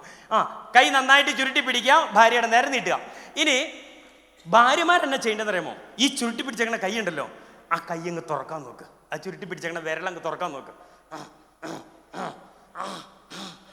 മതി മതി, നിർത്തിയേ സമാധാനായി. ചേട്ടാ, ഈ കയ്യിൻ്റെ അകത്ത് വല്ല സ്വർണ്ണം ഇരിപ്പുണ്ടായിരുന്നു? പിന്നെ എന്തിനാ ഇതിന് മാത്രം മുറുക്കി പിടിച്ചേ? ഇതിലെന്തിരുന്നിട്ടാ മനുഷ്യ നിങ്ങൾ ഇതിന് മാത്രം? വയസ്സായി എന്തൊരു തോന്നലെങ്കിലും വേണ്ട മനുഷ്യ. ഇതെന്തിരുന്നിട്ടാ നിങ്ങൾ ഇതിന് മാത്രം മുറുക്കി പിടിച്ചേ? ഇതിലെന്തിരുന്നിട്ടാ? കോതമംഗലത്ത് നിന്നോ രജി വന്നിട്ട് പറഞ്ഞ് മുറുക്കി പിടിക്കാൻ, അതുകൊണ്ട് ഞാൻ അങ്ങ് മുറുക്കി പിടിച്ചു. കഞ്ഞി വെച്ച് തന്നെ ഭാര്യയ്ക്ക് വിലയില്ല. ഇതാണ് നമ്മുടെ കുടുംബത്തിലെ പ്രശ്നം. നാട്ടുകാർ പറഞ്ഞ മൊത്തം നമ്മൾ കേൾക്കും, വീട്ടുകാർ പറഞ്ഞ കേൾക്കൂല. അല്ല, എന്തിനു വേണ്ടിയിട്ടാ മനുഷ്യ? ഒന്നല്ലേ എൻ്റെ കൂടെ പോന്നല്ലോ, വെറുതെ വായി ചുരുട്ടി പിടിച്ചിട്ട് മുറിക്കും. ഇവർ കാണിച്ച കണ്ടായിരുന്നോ? ദേ ഇങ്ങനെ ചുരുട്ടി പിടിച്ച കയ്യിൽ ഭാര്യ വന്ന് ഇങ്ങനെ സ്നേഹം കൂടാൻ വന്നു. അന്നേരം ദേ ഇങ്ങനെ തൊട്ടുപ്പോഴൊക്കെ സുഖം ഉണ്ടായിരുന്നു. ഇതിൻ്റെ ഉള്ളിലേക്ക് ആ പുഴുവരൽ ഇറങ്ങി തുടങ്ങി. വേണ്ട വേണ്ട വേണ്ട, ഞാൻ ആരാന്നോ നിനക്കറിയാമോ? ഞാൻ അപ്പൊ ഭാര്യ പറഞ്ഞറിയാമോ? ഞാൻ വെറുതെ ഒന്നുമല്ല മനുഷ്യ, ഇങ്ങോട്ട് വന്നേ ആവശ്യത്തിന് സ്വർണ്ണം പണം ഇത് തുറക്കൂല. ഞാൻ രാമകൃഷ്ണന്റെ മോനാണെങ്കിൽ ഇതും തുറപ്പിക്കൂടിയെന്ന് ഇതിന്റെ ഭാര്യ അറിയാം. പിന്നെ ഗോപാലന്റെ ഞാൻ എൻ്റെ അച്ഛനൊക്കെ നല്ല തറവാട്ടുകാരോ. ഈ മസിലെടുത്തല്ലേ എവിടെ നടന്നേ? എന്ത് കാര്യത്തിന് വേണ്ടിയിട്ട്? ചുമ്മാ എനർജി കളഞ്ഞു ചുരുട്ടിപ്പിടിച്ച വായുവിന് വേണ്ടിയിട്ട്. അല്ല ചേച്ചി, ഈ ചങ്ങായിയുടെ കയ്യിലൊന്നുമില്ലാന്ന് ചേച്ചിക്കറിയാറുന്നല്ലോ. ചേച്ചി എന്തിനാ ഇതിന് മാത്രം മസിൽ പിടിച്ചേ? വിട്ടുകൊടുക്കാൻ നമുക്ക് പറ്റില്ല. ഇത്രേ ഉള്ളൂ നമ്മുടെയൊക്കെ ജീവിതം. ഇത് നിങ്ങളുടെ വീട്ടിലൊക്കെ ഒരു വഴക്കും പ്രശ്നങ്ങളൊക്കെ ഉള്ളിടത്തൊക്കെ നോക്കിക്കോ. ഇത്രേ ഉള്ളൂ പ്രശ്നം. ചുമ്മാ ചുരുട്ടി പിടിച്ച ഒരു സാധനം, അത്രേ ഉള്ളൂ. ആ സ്ഥലത്ത് നിങ്ങൾക്ക് ചെയ്യാവുന്ന ഒരു സംഭവം ഉണ്ടായിരുന്നു. എൻ്റെ ഭാര്യ ദേ എൻ്റെ കയ്യിലേക്ക് കൂട്ടുകൂടാൻ വന്നു. ദാ ഈ കയ്യിലേക്ക് ഇങ്ങനെ തൊട്ടു. നമ്മൾ ആദ്യം കാണിച്ച എങ്ങനെയാ? നമ്മുടെ മുഖമൊക്കെ ചിരിച്ചിരുന്ന നമ്മുടെ മുഖമൊക്കെ മാറിയില്ലേ? നമ്മൾ വഴക്കൂടിയ ആളുകളെ കാണുമ്പോൾ ഇതുവരെ വരണ്ടവൻ പാൽപ്പായസം കഴിച്ചുകൊണ്ടിരിക്കുകയാണെങ്കിലും നമുക്ക് ഇഷ്ടമുള്ളൊരാത്ത ആൾ വന്ന് അങ്ങനെയാ. എങ്കിൽ ആ സമയത്ത് നമുക്ക് ചെയ്യാവുന്നൊരു കാര്യമുണ്ട്. ഈ കയ്യിലേക്ക് ദേ എൻ്റെ ഭാര്യ, എൻ്റെ മക്കളുടെ അമ്മ, എൻ്റെ കൂടെ പോകുന്ന എൻ്റെ പെണ്ണ് ദേ വന്നു എന്ന് പറഞ്ഞ് ഈ കയ്യിലേക്ക് ഇങ്ങനെ തൊട്ടപ്പോഴ് ഇങ്ങനെ തുറന്നു കൊടുക്കാൻ പാടില്ലായിരുന്നു. എന്തേ തുറന്നു കൊടുക്കാൻ പറ്റാഞ്ഞേ? നമ്മുടെ ഈഗോ, തോറ്റു കൊടുക്കാനുള്ള നമ്മുടെ ഈഗോ. എല്ലാരും ചൊല്ലണ് കല്ലാണി നെഞ്ചിലെന്ന്, കരിങ്കല്ലാണി നെഞ്ചിലെന്ന്. ഞാനൊന്നു തൊട്ടപ്പോൾ നീലക്കരിമ്പിന്റെ തുണ്ടാണ് കണ്ടതയ്യാ, ചക്കരത്തുണ്ടാണ് കണ്ടതയ്യാ. നാടാകെ ചൊല്ലണ്, ഈ നാട്ടാരും ചൊല്ലണ്, കാടാണി കരളിലെന്ന്. കൊടും കാടാണി കരളിലെന്ന്. ഞാനൊന്നു കേറിയപ്പോൾ നീലക്കുയിലിന്റെ കൂടാണ് കണ്ടതയ്യാ, ചക്കരക്കൂടാണ് കണ്ടതയ്യാ. എൻ്റെ ചേട്ടായി, ഈ നാട്ടിലുള്ള എല്ലാവരും പറയും ചേട്ടായി കടുംപെട്ട കടുംപെട്ട കടുംപെട്ട എന്ന്. പക്ഷെ എനിക്കറിയാം എൻ്റെ ചേട്ടായി സോഫ്റ്റാണ്. നമ്മുടെ ബന്ധങ്ങൾ സോഫ്റ്റ് ആക്കി വെക്കേണ്ടത് നമ്മുടെ ഉത്തരവാദിത്തം, വേറൊരാളുടെ ഉത്തരവാദിത്തമല്ല. വിട്ടു കൊടുക്കേണ്ടടുത്ത് വിട്ടു കൊടുക്കണം, ചേർത്ത് പിടിക്കേണ്ടടുത്ത് ചേർത്ത് പിടിക്കണം.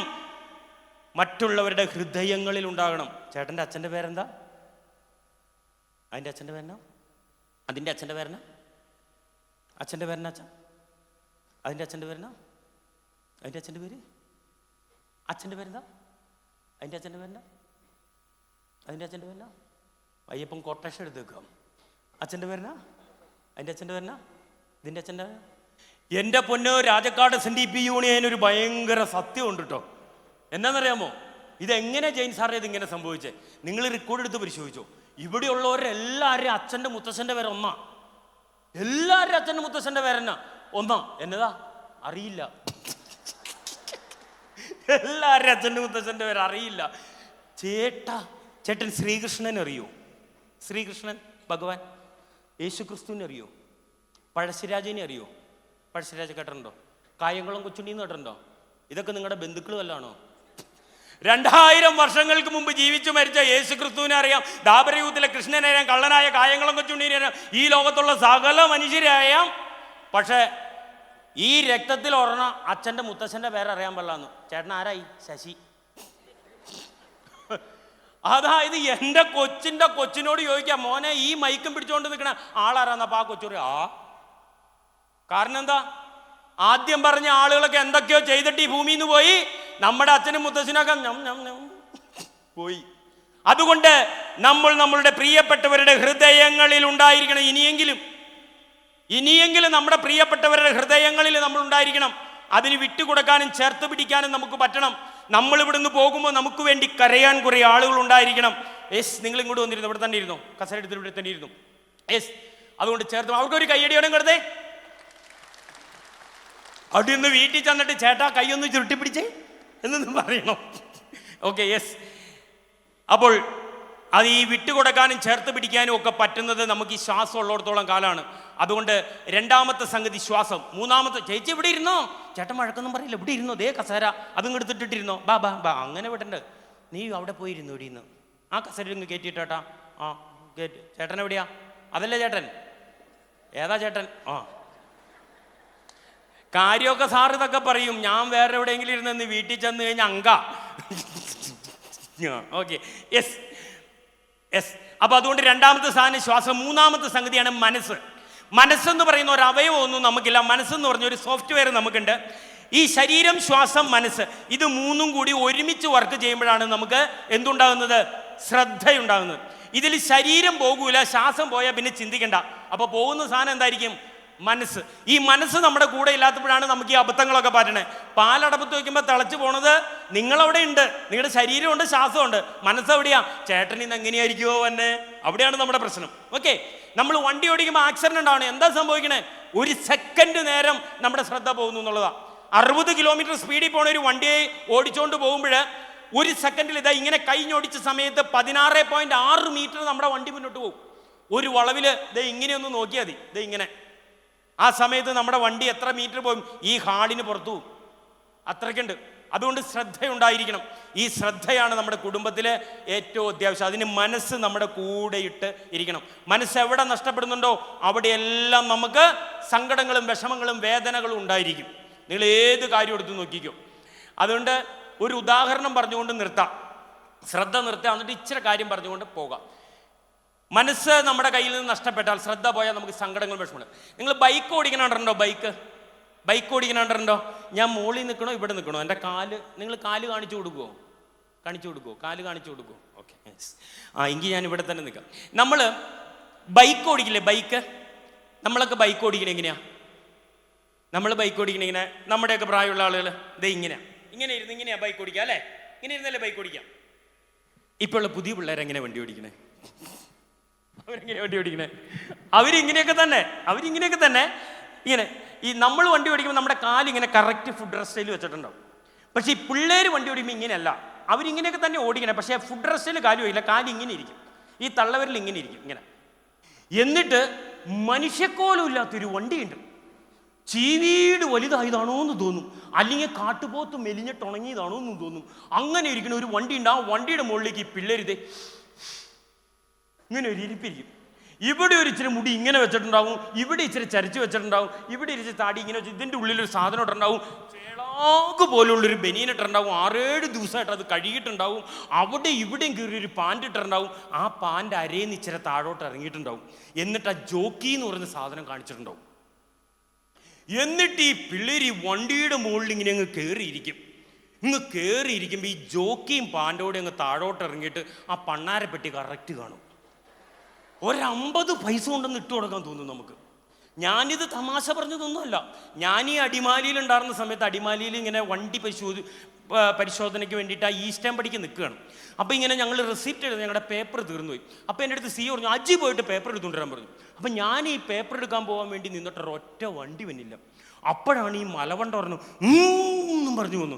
കൈ കാണിച്ചപ്പോൾ സാധാരണ ഈ പിള്ളേർ വണ്ടി നിർത്തൂല, അവര് ഇങ്ങനെ ഒരു പോക്കാ പോകാറുള്ളൂ. ഞങ്ങളെ കൈയും കൊണ്ട് ഒരു ആക്സിഡന്റ് കാണിച്ചു തരും.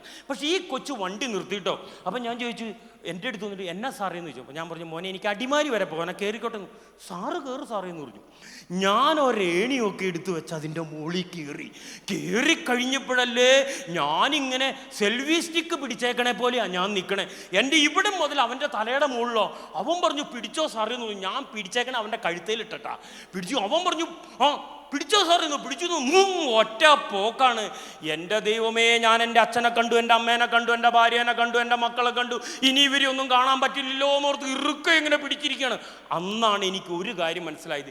ഈ റോട്ടിൽ കൂടെ ഈ കപ്പിൾസ് പോകില്ലേ, ആമ്പിള്ളേരും പെമ്പിള്ളേരും ഒക്കെ പോകില്ലേ, അതിൽ പുറയിലിരിക്കണ പെങ്കൊച്ചിങ്ങനെ ഇറുക്ക പിടിച്ചിട്ടുണ്ടാവും. എൻ്റെ വിചാരം ഇത് സ്നേഹം കൊണ്ടാന്നാ. ഇതിൻ്റെ ജീവൻ പോയിട്ടല്ലേ ഇത് ഈ മുറുക്കി പിടിച്ചേക്കണേ. വണ്ടി പാഞ്ഞു പോകുക, ഞാനിങ്ങനെ ഇരിക്കുന്നു. ഞാൻ ഓർത്ത് ഇനി ഇവർ ആരും കാണൂല, ഒരു 50 പൈസ എന്തായാലും ഇട്ടേക്കാം ഭഗവാനെ എന്ന് വിചാരിച്ച് പൈസ പോക്കറ്റിൽ നിന്ന് എടുത്ത് കണ്ണടച്ച് പിടിച്ചേക്കാം. SNDP അമ്പലത്തിൻ്റെ അടുത്ത് എത്തിയെന്ന് തോന്നുന്നു. വണ്ടിക്ക് സ്പീഡ് കുറഞ്ഞു. ഞാൻ എങ്കിൽ ആ അമ്പലം ആയിട്ടുണ്ടെന്ന് ഓർത്ത് പൈസ എടുത്തുകൊണ്ട് ഇടാന്ന് ഓർത്ത് കണ്ണ് തുറക്കണു. ദേ കാണുന്നു ഫ്രണ്ടിൽ പണ്ണാരപ്പെട്ടി ഇട്ടു 50. ഞാനീ പറഞ്ഞ തമാശ ഒന്നുമല്ല. നിങ്ങളല്ലെങ്കിൽ അതുപോലെയുള്ള ഈ വണ്ടി ഓടിക്കുന്ന ആളുകളുടെ ബാക്കി പോയി നിങ്ങൾ നോക്കിക്കോ, നിങ്ങൾക്കും കാണാം ഈ പണ്ണാരപ്പെട്ടിയൊക്കെ. ഞാൻ പറയണമെന്നില്ല. പക്ഷെ ഞാൻ ചോദിക്കണതൊന്നുമല്ല, ഈ വണ്ടിയിൽ ഇങ്ങനെ ഇരിക്കണം, ഈ വണ്ടിയിൽ ഇങ്ങനെ ഇരിക്കണം, ഇച്ചിരി പൊങ്ങിയിരിക്കണം എന്നുള്ളത് വേണം.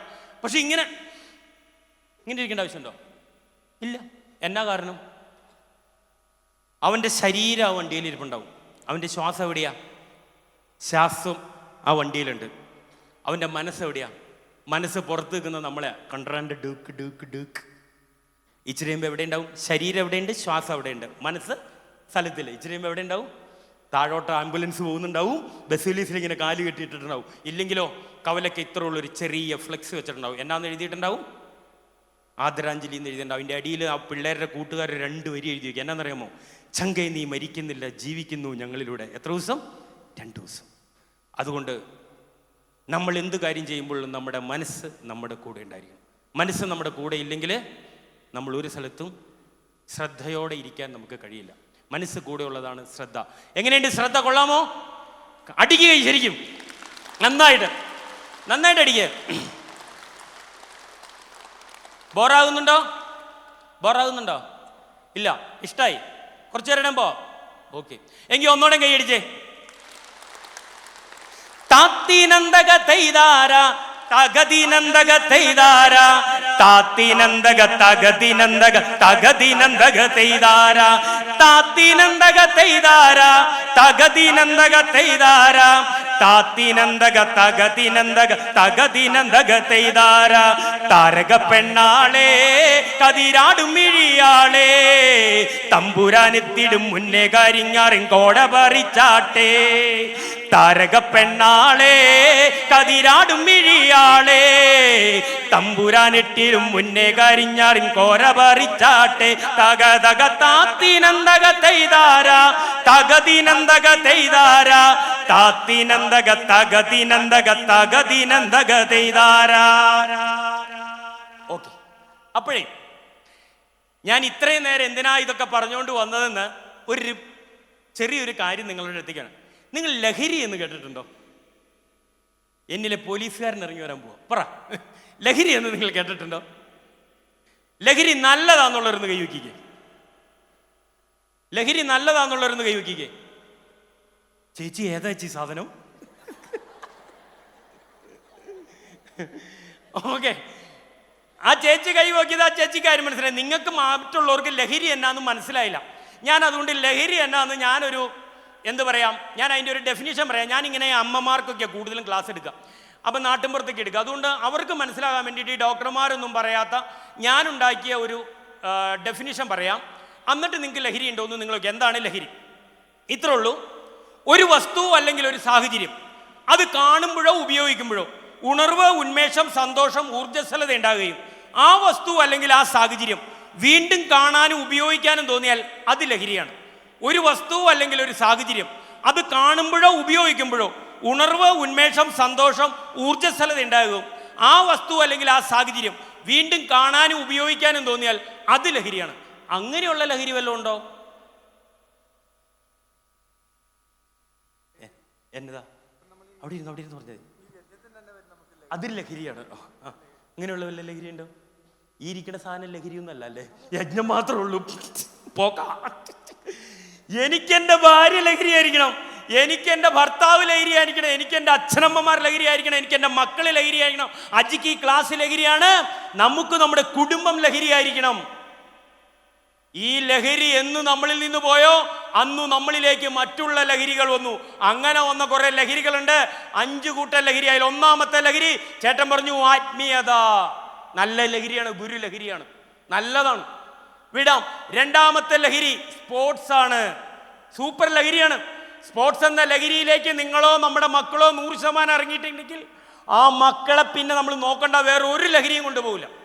അടുത്ത ലഹരി സെക്സ് ആണ്. ഏറ്റവും അപകടം പിടിച്ച ലഹരിയാണ് സെക്സ്. വിശദീകരിക്കാൻ സമയമില്ല, ഞാൻ വിട്ടുകളയാണ്. അടുത്ത ലഹരി സോഷ്യൽ മീഡിയയാണ്. ഏറ്റവും അപകടം പിടിച്ച മറ്റൊരു ലഹരിയാണ്. മൊബൈലും അതുപോലെ അനുബന്ധമായ സാധനങ്ങളെല്ലാം കൂടി ഒരുമിച്ച് ഇൻ്റർനെറ്റിൻ്റെ സഹായത്തോടെ പ്രവർത്തിക്കുന്നതാണ് സോഷ്യൽ മീഡിയ എന്ന് പറയുന്നത്.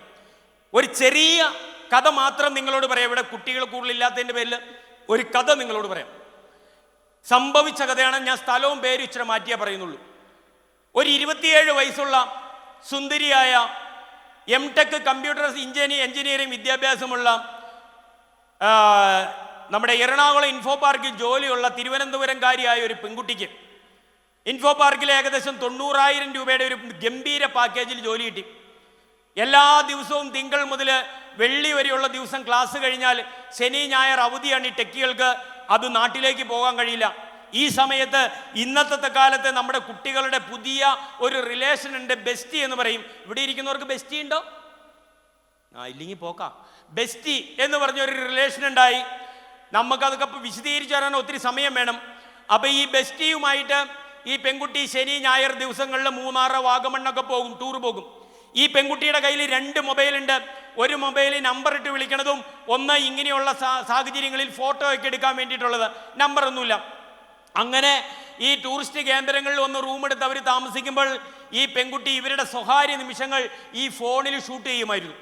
എന്നിട്ട് ആ റൂമിൽ നിന്ന് പോരുന്നതിന് മുമ്പ് അതിൻ്റെ ദൃശ്യങ്ങളും ആ ഫോട്ടോയും അതിൻ്റെ ഇതൊക്കെ കണ്ടുകൊണ്ട് അവർ അഭിപ്രായമൊക്കെ പറഞ്ഞ് അത് ഡിലീറ്റ് ചെയ്ത് ഫോർമാറ്റ് ചെയ്ത് ഫാക്ടറി സെറ്റപ്പ് ചെയ്ത് പുതിയ ഫോൺ പോലെ ആക്കിക്കൊണ്ട് വീട്ടിലേക്ക് വരും. അങ്ങനെ കുറേ നാളുകൾ കഴിഞ്ഞു. ഈ പെൺകുട്ടിക്ക് ഇവിടെ നിന്ന് ട്രാൻസ്ഫർ ആയി അങ്ങോട്ട് തിരുവനന്തപുരത്തേക്ക് പോകുന്ന വഴി കൊല്ലത്ത് വെച്ച് ട്രെയിനിൽ വെച്ച് ഈ ഫോൺ നഷ്ടപ്പെട്ടു. ഈ പെൺകുട്ടിക്കൊരു ബുദ്ധിമുട്ടുമില്ല, കാരണം അതിലൊന്നുമില്ല. പക്ഷെ പോലീസ് സ്റ്റേഷനിൽ കേസ് കൊടുത്തു. കേസ് കൊടുത്താലും 90% ഫോണുകളൊക്കെ ആദ്യമൊന്നും കിട്ടില്ല. ഇപ്പം എല്ലാം കിട്ടി തുടങ്ങിയിട്ടുണ്ട്. ഇപ്പം നിങ്ങൾക്ക് ഒരു സൈറ്റ് ഉണ്ട് കേന്ദ്ര ഗവൺമെൻറ്. ആ സൈറ്റിൽ കയറി നിങ്ങളുടെ പേര് നമ്മുടെ IMA നമ്പർ ഇട്ട് കഴിഞ്ഞ് കഴിഞ്ഞാൽ ഇത് എവിടെ ഉണ്ടെങ്കിലും നിങ്ങൾക്ക് തേടി പിടിച്ച് കിട്ടും. നിങ്ങൾക്ക് ഇടുക്കി പോലീസ് എന്ന് പറയുന്ന പോലീസിൻ്റെ ഫേസ്ബുക്ക് പേജ്, ഇൻസ്റ്റാഗ്രാം പേജ് നോക്കിക്കഴിഞ്ഞാൽ കാണാം എല്ലാ ദിവസങ്ങളിലും ഇങ്ങനെ 10 കണക്കിന് 100 കണക്കിന് ഫോണുകൾ നമ്മൾ കണ്ടെടുക്കുന്നുണ്ട്. അതെല്ലാം അതിൽ പോസ്റ്റ് ചെയ്യുന്നുണ്ട്. നിങ്ങളെല്ലാവരും പോയിട്ട് ഇടുക്കി പോലീസ് എന്ന് പറയുന്ന ഇടുക്കി ജില്ലാ പോലീസിൻ്റെ ഫേസ്ബുക്ക് പേജ് ഒന്ന് ഫോളോ ചെയ്യണം. നിങ്ങൾക്ക് നാട്ടിൽ അറിയേണ്ട ഈ ക്ലാസ്സൊക്കെ ഇന്ന് അതിലുണ്ടാവും. ഓക്കെ, അപ്പോൾ ഇത് കിട്ടിയില്ല. കാരണം ഇത് പൊളിച്ചു കളയാണ് ഇവർ സാധാരണ ചെയ്യാറുണ്ട് അന്നൊക്കെ. അപ്പോൾ ഈ ഫോൺ കിട്ടിയില്ല. ഈ പെൺകുട്ടിക്ക് ഒരു പ്രശ്നമില്ല. കുറേ നാളുകൾ കഴിഞ്ഞു. ഇവർ തമ്മിലുള്ള റിലേഷൻ ബ്രേക്കപ്പായി. ഈ പെൺകുട്ടിക്ക് വേറൊരു കല്യാണം വന്നു. ഒരു മിലിറ്ററി ഓഫീസർ കല്യാണം കഴിച്ചു. കല്യാണം കഴിഞ്ഞ് മധുവിധമൊക്കെ കഴിഞ്ഞ് ഈ അദ്ദേഹം കാശ്മീരിലേക്ക് പോയി, ഈ പെൺകുട്ടി ജോലിക്ക് പോയി. കുറേ നാളുകൾ കഴിഞ്ഞപ്പോൾ അന്നു നഷ്ടപ്പെട്ട ഫോണിലെ ദൃശ്യങ്ങൾ സോഷ്യൽ മീഡിയയിൽ വൈറലായി. അത് അയൽവക്കക്കാരന് കിട്ടി, ആങ്ങളയ്ക്ക് കിട്ടി, അമ്മാവിന് കിട്ടി, അച്ഛന് കിട്ടി, അങ്ങ് കാശ്മീരിലിരുന്ന പട്ടാളക്കാരനും കിട്ടി. പട്ടാളക്കാരനാണെങ്കിൽ ആ പാവം ഒരു അല്പപ്രാണിയായിരുന്നു. തൻ്റെ ഭാര്യയുടെ നഗ്ന ദൃശ്യങ്ങൾ കണ്ടപ്പോഴേ ആ ഭർത്താവിൻ്റെ ഉള്ളിൽ സങ്കടം സഹിക്കാൻ പറ്റിയില്ല. അദ്ദേഹം ഉടനെ തന്നെ ഈ ഭാര്യയെ വിളിച്ചിട്ട് ചോദിച്ചത് ഇത്രയും മാത്രമേ ഉള്ളൂ, നീ എന്തിനെന്നെ ചതിച്ചു എന്നുള്ള ഒരൊറ്റ വാക്കും. അത് കഴിഞ്ഞിട്ട് ഒരു തേങ്ങലായിരുന്നു. 45 സെക്കൻഡുള്ള ഒരു വോയിസ് മെസ്സേജ് ആയിരുന്നു. ഇവിടെ ഇരുന്ന ചിലരൊക്കെ കേട്ടിട്ടുണ്ടാവും, ഞാൻ കേട്ടതാണ്. നീ എന്തിനെന്നെ ചതിച്ചു എന്ന് പറഞ്ഞ് പിന്നെ ഒരു സങ്കടത്തിൻ്റെ ഒരു തേങ്ങലായിരുന്നു, ഒരു കരച്ചിലായിരുന്നു. ആ മെസ്സേജ് സെൻഡ് ചെയ്ത് അദ്ദേഹം റിവോൾവർ എടുത്തു, ഇവിടെ വെച്ച് വെടിവെച്ചു, അദ്ദേഹം ആത്മഹത്യ ചെയ്തു. രണ്ടാമത്തെ ദിവസം അങ്ങ് തിരുവനന്തപുരത്ത് താമസ സ്ഥലത്ത് ആ പെൺകുട്ടി ഒരു മുഴം കയറില് ആ പെൺകുട്ടിയുടെ ജീവിതവും തീർത്തു. ഇവിടെ എന്താ സംഭവിച്ചേ? വിദ്യാഭ്യാസമില്ലാത്തതായിരുന്നോ? പ്രായമായിരുന്നോ? അറിവില്ലായ്മയായിരുന്നോ? ഒന്നുമല്ല.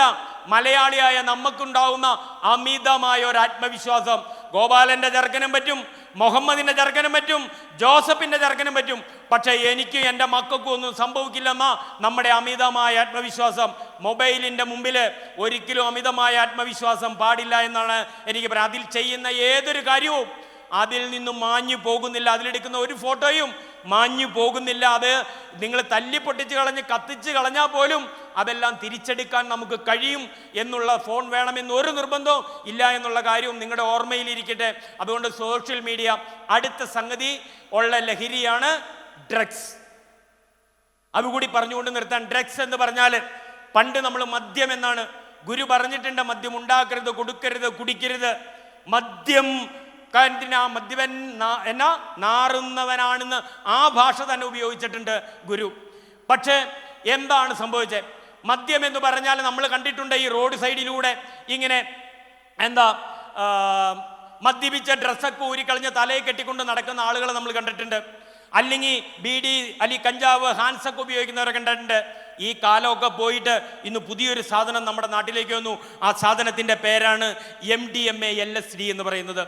MDMA എന്ന് പറയുന്നത് 1912 ജർമ്മനിയിൽ ജർമ്മനിയിൽ ഒഴുക്കിനെ നിയന്ത്രിക്കാൻ കണ്ടെത്തിയ ഒരു മെഡിസിൻ ആയിരുന്നെങ്കിൽ 1970 അത് മാനസിക രോഗങ്ങൾക്ക് ചികിത്സിക്കുന്ന മെഡിസിനായി മാറിയെങ്കിൽ 1980 അത് സ്ട്രീറ്റ് ഡ്രഗ്സ് ആയിട്ട് അതിൽ കുറേ വിഷാംശങ്ങളൊക്കെ ചേർത്തുകൊണ്ട് ഇന്ന് നമ്മുടെ നാടിലേക്കൊക്കെ ഇറങ്ങി, നമ്മുടെ യുവത്വത്തിലേക്ക് എത്തി, നമ്മളിലേക്ക് ഇറങ്ങി. MDMA എന്ന് പറയുന്ന സാധനം എന്താ? എൻ്റെ കൈ കൊണ്ട് ഒരു നുള്ളു സാധനം നുള്ളിയെടുത്താൽ പഞ്ചസാര തരി പോലെ, ഉപ്പിൻ്റെ തരി പോലെ, വെള്ളാറങ്കല്ലിൻ്റെ തരി പോലെ, മുഖത്തിടുന്ന പൗഡർ പോലെയുള്ള ഒരു നുള്ളു സാധനം നുള്ളിയെടുത്ത് ഈ കുടിക്കാൻ വെച്ചിരിക്കുന്ന വെള്ളത്തിലിട്ടിട്ടാണ് എനിക്ക് ഇവിടെ കൊണ്ടുവന്ന് ഈ വെള്ളം തന്നതെങ്കിൽ ഈ വെള്ളത്തിൻ്റെ ഉള്ളിൽ ഒരു 2 പഞ്ചസാര തരിയുടെ അത്രയുള്ള ആ MDMA എന്ന് പറയുന്ന സാധനം ഇട്ടിട്ടുണ്ടെങ്കിൽ ഈ വെള്ളം ഇതുപോലെ തന്നെ ഇരിക്കും. ഈ വെള്ളം എനിക്ക് കൊണ്ടു തന്നു, ഞാനത് കുടിച്ചാൽ ലഹരിക്കെതിരെ 1000-ന് മുകളിൽ ക്ലാസ് എടുത്തിട്ടുണ്ട്. അത്ര എടുത്തിട്ടുള്ള ഞാൻ ഈ വെള്ളം കുടിച്ചിട്ടുണ്ടെങ്കിൽ, എൻ്റെ ഉള്ളിൽ എത്തിയിട്ടുണ്ടെങ്കിൽ അജിക്ക് മനസ്സിലാവൂല ഇതിൻ്റെ ഉള്ളിൽ MDMA എന്ന് പറയുന്ന മാരക വിഷമുണ്ടെന്ന്. കാരണം അതിന് മണമോ നിറമോ രുചിയോ ഇല്ല എന്നുള്ളതാണ്. വെള്ളത്തിലിട്ടാൽ വെള്ളത്തിൻ്റെ രൂപത്തിലും, ഭക്ഷണത്തിലിട്ടാൽ ഭക്ഷണത്തിൻ്റെ രൂപത്തിലും, അത് പുകയുടെ രൂപത്തിലൊക്കെ വരുന്ന ഈ സാധനം എൻ്റെ ഉള്ളിലെത്തിയാൽ 45 സെക്കൻഡ് മുതൽ അരമണിക്കൂർ കൊണ്ട് അതിൻ്റെ ക്വാളിറ്റിക്ക് അനുസരിച്ച് അത് പ്രവർത്തിക്കും. ഈ പ്രവർത്തിച്ചു കഴിഞ്ഞാലോ 8 മണിക്കൂർ എന്നെ അവൻ്റെ കസ്റ്റഡിയിൽ പോയി. 8 മണിക്കൂർ ഞാൻ ആരാണ്, ഞാൻ എന്താണ്, ഞാൻ എവിടെയാണ്, എൻ്റെ കൂടെ ആരാണ്, ഒരു പിടുത്തം ഉണ്ടാവില്ല. ഒരു പെണ്ണിനോ പെൺകുട്ടിക്കോ ആൺകുട്ടിക്കൊക്കെ അത് കൊടുത്താൽ ഈ പെൺകുട്ടിയെ 5-8 പേര് എന്തെല്ലാം കാണിച്ചാലും ഒരു ക്ഷീണോ തളർച്ചയോ ഉണ്ടാവില്ല. 8 മണിക്കൂർ കഴിയുമ്പോൾ ഇതിൻ്റെ കട്ടിറങ്ങുമ്പോൾ, ഇതിൻ്റെ ലഹരി ഇറങ്ങുമ്പോൾ എനിക്കെന്തോ സംഭവിച്ചു എന്ന് മനസ്സിലാകും, നീറ്റലും പുകച്ചിലും ഒക്കെ വരുമ്പോൾ. പക്ഷേ എൻ്റെ കൂടെ അന്നേരം ആരായിരുന്നു എന്ന് പോലും മനസ്സിലാകില്ല. അത്രയ്ക്കാണ്. സ്ട്രീറ്റ് ഡ്രഗ്സ് എന്ന് പറയുന്ന ഒരു ഡ്രഗ്സൊക്കെ ഇന്ന് നമ്മുടെ നാട്ടിൽ അവൈലബിൾ ആണ്. അതൊക്കെ ട്രെയിനിലൊക്കെ ഒറ്റയ്ക്ക് പോകുമ്പോൾ ഒരു ഡ്രിങ്ക്സ് ചുമ്മാ കഴിച്ചോ, ഒരു ചോക്ലേറ്റ് കഴിച്ചോ എന്നൊക്കെ പറഞ്ഞ് തന്നാൽ അത് അകത്ത് പോയാൽ ഉടനെ തന്നെ നമുക്ക് സെക്സ് ചെയ്യണമെന്നുള്ള ഒരു ആഗ്രഹം ഉണ്ടാവുകയും നമ്മൾ മുൻകൈ എടുക്കുകയും അങ്ങനെ ഇത് ചെയ്യുകയും ചെയ്യും. പക്ഷേ ഇത് ചെയ്തു കഴിഞ്ഞാലും ഇതിൻ്റെ ആ കട്ടിറങ്ങി കഴിയുമ്പോൾ അങ്ങനെ ഒരു സംഭവം നടന്നതായിട്ട് പോലും ഒരു ഓർമ്മയിലുണ്ടാവില്ല. അത്രയ്ക്ക് ഭയാനകമാണ് ഈ സംഗതികൾ. നമ്മൾ ശ്രദ്ധിക്കണം. ഈ നമ്മുടെ തൊടുപുഴയിൽ ഞാൻ എപ്പോഴും പറയണം, നമ്മുടെ നാട്ടിലൊക്കെ നമ്മുടെ തൊടുപുഴയ്ക്കടുത്ത് ഒരു ഗ്രാമത്തിൽ ഒരു അച്ഛനെ ക്യാൻസർ രോഗമായിട്ട് റീജിയണൽ ക്യാൻസർ സെന്ററിൽ കൊണ്ടുപോയിട്ടുണ്ട്. അമ്മ കൂടെ നിൽക്കുകയാണ്. 10ാം ക്ലാസ്സിൽ പഠിക്കുന്ന മകളും +1 പഠിക്കുന്ന ആൺകുട്ടിയുള്ള വീട്ടിൽ ഈ അമ്മ ഈ പെൺകുട്ടിയെ ഒരു ക്ലാസ്സിൽ കൗൺസിലിംഗ് ചെയ്യുമ്പോൾ ഈ പെൺകുട്ടിക്ക് എന്തോ അസ്വാഭാവികത തോന്നി. നോട്ട് ചെയ്ത് ആ പെൺകുട്ടി ആശുപത്രിയിലെത്തി പരിശോധിക്കുമ്പോൾ ആ പെൺകുഞ്ഞ് ഗർഭിണിയാണ്. കാരണക്കാരൻ അന്വേഷിച്ചാൽ കാരണക്കാരൻ വീട്ടിൽ തന്നെയാണ്, MDMA ആണ്, +1 കാരനാണ്. എൻ്റെ ജില്ലയിൽ പറവൂരിനടുത്ത് 1.25 വർഷമായിട്ട് വിദേശത്ത് ജോലി ചെയ്യുന്ന അച്ഛനുള്ള വീട്ടിൽ അമ്മയും +2 പഠിക്കുന്ന മകനുള്ള വീട്ടിൽ അമ്മ തല ചുറ്റി വീഴുന്നു. അമ്മയെ എടുത്ത് ആശുപത്രിയിൽ എത്തിക്കുന്നു. ഈ അമ്മയുടെ പരിശോധനാ ഫലം വരുമ്പോൾ ആ പെൺകുട്ടിയുടെ തന്നെയാണ്. അമ്മ അലമുറയിട്ട് കരയാണ്. അമ്മയ്ക്കൊരു മനസ്സറിവില്ല. ഇവിടെയും വില്ലൻ വീട്ടിൽ തന്നെയാണ്, MDMA ആണ്. ഒരു 7ാം ക്ലാസ്സിൽ പഠിക്കുന്ന പെൺകുട്ടി രാത്രി 10:30 വീട്ടിൽ നിന്ന് ഇറങ്ങിപ്പോകുന്നു. അമ്മ ചോദിക്കുന്നു, നിർഭാഗ്യവശാൽ അവിടെ അമ്മയുള്ളൂ. അമ്മ ചോദിക്കുന്നു, നീ എവിടെ പോകുന്നു എന്ന്. ഈ പെൺകുട്ടി അലറിക്കൊണ്ട് അമ്മയോട് പറഞ്ഞു, നിങ്ങൾ എൻ്റെ വഴിയിൽ നിന്ന് മാറിയില്ലെങ്കിൽ നിങ്ങളെയും കൊല്ലും, ഞാനും ചാവൂ എന്ന് പറഞ്ഞ ആ പെൺകുട്ടി അലറി. അമ്മ പേടിച്ചുപോയി. അമ്മ വാതിൽ കൊട്ടിയടച്ചു. ഈ പെൺകുട്ടി പാഞ്ഞെടുത്തു. അമ്മ തിരിഞ്ഞോടി അമ്മയുടെ റൂമിൽ കയറി വാതിൽ തള്ളിപ്പിടിച്ച് ലോക്കിട്ടു. ഈ പെൺകുട്ടി വന്ന് കുറേ നേരം ഇടിച്ചു. വാതിൽ തുറന്നില്ല. പക്ഷേ രാത്രി 11:30 ഈ വീടിൻ്റെ വാതിൽ വീണ്ടും തുറന്നു. ഈ പെൺകുട്ടി വീടിൽ നിന്ന് പുറത്തിറങ്ങി ഗേറ്റ് കടന്ന് വിജനമായ റോഡിലൂടെ രാത്രി 11:30 ഒരു യോദ്ധാവ് പോകുന്നത് പോലെ കൈവീശി നടന്നു. ഈ അമ്മ പമ്മി പേടിച്ച് പുറകെ പോകുന്നു. 1/2 കിലോമീറ്റർ പോയ ഈ മോള് ചെന്ന് ഒരു വിജനമായ വീട്ടിലേക്ക് ചെന്ന് കയറി. ഈ അമ്മ വീടിൻ്റെ ബാക്കിലൂടെ വന്ന് വീടിനകത്ത് കയറി. അപ്പോൾ കാണുന്ന കാഴ്ച, ആ വീടിൻ്റെ അകത്ത് 4 ആൺകുട്ടികളെയും 4 പെൺകുട്ടികളെയും. അമ്മയ്ക്ക് മനസ്സിലായി അമ്മയുടെ കയ്യിൽ നിൽക്കൂല. അമ്മ ഉടനെ തന്നെ പോലീസിൻ്റെ 112 എന്ന് പറയുന്ന നമ്പറിൽ വിളിച്ചു. പോലീസ് എത്തി. ഈ 8 പേരെ എടുത്ത് പോലീസ് സ്റ്റേഷനിലെത്തി പരിശോധിക്കുമ്പോൾ ഈ 7ാം ക്ലാസ്സുകാരി പെൺകുട്ടി പറയുക, ഞാൻ 1.5 വർഷമായിട്ട് MDMA ഉപയോഗിക്കുന്നുണ്ട്, വിൽപ്പന നടത്തുന്നുണ്ട്. അതിലും ഭയാനകം, ആ പെൺകുട്ടിയുടെ ശരീരം പരിശോധിച്ചപ്പോൾ 89 മുറിവുണ്ടായിരുന്നു എന്നുള്ളതാണ്. ഞാൻ ആദ്യം ശ്രദ്ധയെക്കുറിച്ച് ഇച്ചിരി വിശാലമായിട്ട് സംസാരിച്ചപ്പോൾ നിങ്ങളിൽ ചിലർക്കൊക്കെ തോന്നിക്കാണ്, ഇതൊക്കെ എന്തിനാ സാറേ, ഇതിനും മാത്രം സാറ് പറയണേന്ന് ചോദിച്ചില്ലേ? എങ്കിൽ തോന്നിയെങ്കിൽ ഞാൻ ചോദിക്കുക, ആ പെൺകുട്ടിയുടെ ശരീരത്തിൽ 89 മുറിവുണ്ടാകുന്നത് വരെ ആ അമ്മയുടെ ശ്രദ്ധ എവിടെയായിരുന്നു? ആ പെൺകുട്ടിയുടെ ശരീരത്തിൽ 89 മുറിവുണ്ടാകുന്നത് വരെ ആ പെൺകുട്ടി പഠിച്ച സ്കൂളിലെ അധ്യാപകരുടെ ശ്രദ്ധ എവിടെയായിരുന്നു? ആ പെൺകുട്ടിയുടെ ശരീരത്തിൽ 89 മുറിവുണ്ടാകുന്നത് വരെ ആ പെൺകുട്ടിയുടെ അപ്പുറത്തും ഇപ്പുറത്തും ഇരുന്ന് പഠിച്ച കൂട്ടുകാരുടെ ശ്രദ്ധ എവിടെയായിരുന്നു? ആ പെൺകുട്ടിയുടെ ശരീരത്തിൽ 89 മുറിവുണ്ടാകുന്നത് വരെ ഞാനും നിങ്ങളും ഉൾപ്പെട്ട ഈ സമൂഹത്തിന്റെ ശ്രദ്ധ എവിടെയായിരുന്നു? നമ്മളൊക്കെ വെറുതെ ശ്രദ്ധിച്ചു, മനസ്സിട്ട് ശ്രദ്ധിച്ചില്ല. നമ്മുടെ കുടുംബത്തിൽ, നമ്മുടെ സമൂഹത്തിൽ നമുക്ക് വേണ്ടത് മനസ്സിട്ട ശ്രദ്ധയാണ്. മനസ്സിട്ട ശ്രദ്ധയോടെ നമ്മുടെ കുടുംബത്തെ നമുക്ക് ചേർത്ത് പിടിക്കാൻ പറ്റണം. ജയിലിലൊക്കെ ഞാൻ ക്ലാസ് എടുക്കുന്നതാണ്. ജയിലിൽ ഒരു 21 വയസ്സുള്ള ഒരു പയ്യനെ ജയിലിൽ പിടിച്ചിട്ടു. അവന് പേടിച്ച് വിറച്ചിങ്ങനെ ഇരിക്കുകയാണ്. അവനൊരു വണ്ടി മോഷണത്തിനാണ് ഇരിക്കുന്നത്. രാത്രി 6 മണിയായപ്പോൾ ആ സെല്ലിലേക്ക് ഒരു 4 പേരോടെ കൊണ്ടുവന്നിട്ടു. ഈ 4 പേര് MDMA ഉപയോഗിക്കുന്ന ഒരു വിൽപ്പനക്കാരിയാണ്. ഇവർക്ക് അടുത്ത ഡോസ് കിട്ടിയില്ല, ഇവർക്ക് വിഡ്രോവൽ സിൻഡ്രോം ഉണ്ടാകും. ഭയാനകമായിട്ട് പറയും. നമ്മൾ മദ്യപിച്ചില്ല ഈ കൈ വിറയ്ക്കും എന്നൊക്കെ പറയുന്നത് പോലെ ഇവരെ എന്താണോ ഇവർക്ക് ചെയ്യാൻ തോന്നുന്നത് അത് അവർ ചെയ്യും.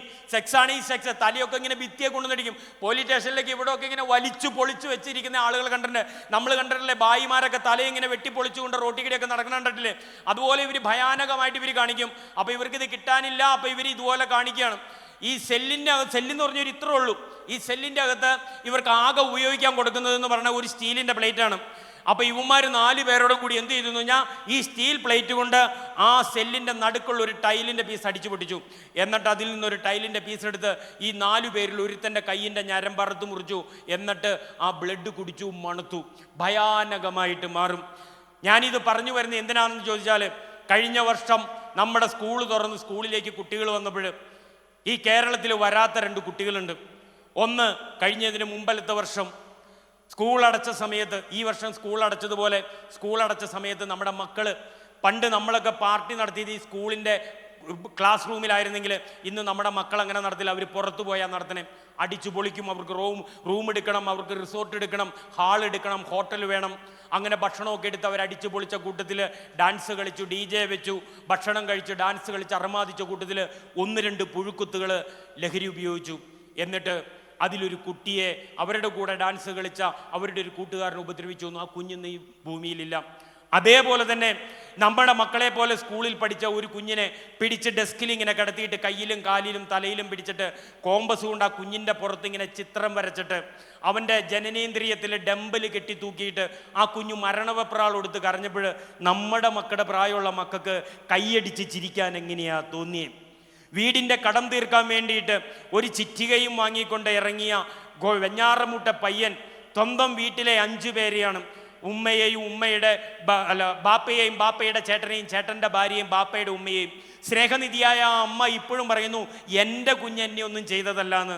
തലക്കടി കൊണ്ടിട്ടും നമ്മുടെ മക്കൾ ചെയ്യുന്ന തെറ്റുകളെ നമ്മൾ ന്യായീകരിച്ചിട്ടുണ്ടെങ്കിൽ സംഭവിച്ച കഥയാണ്.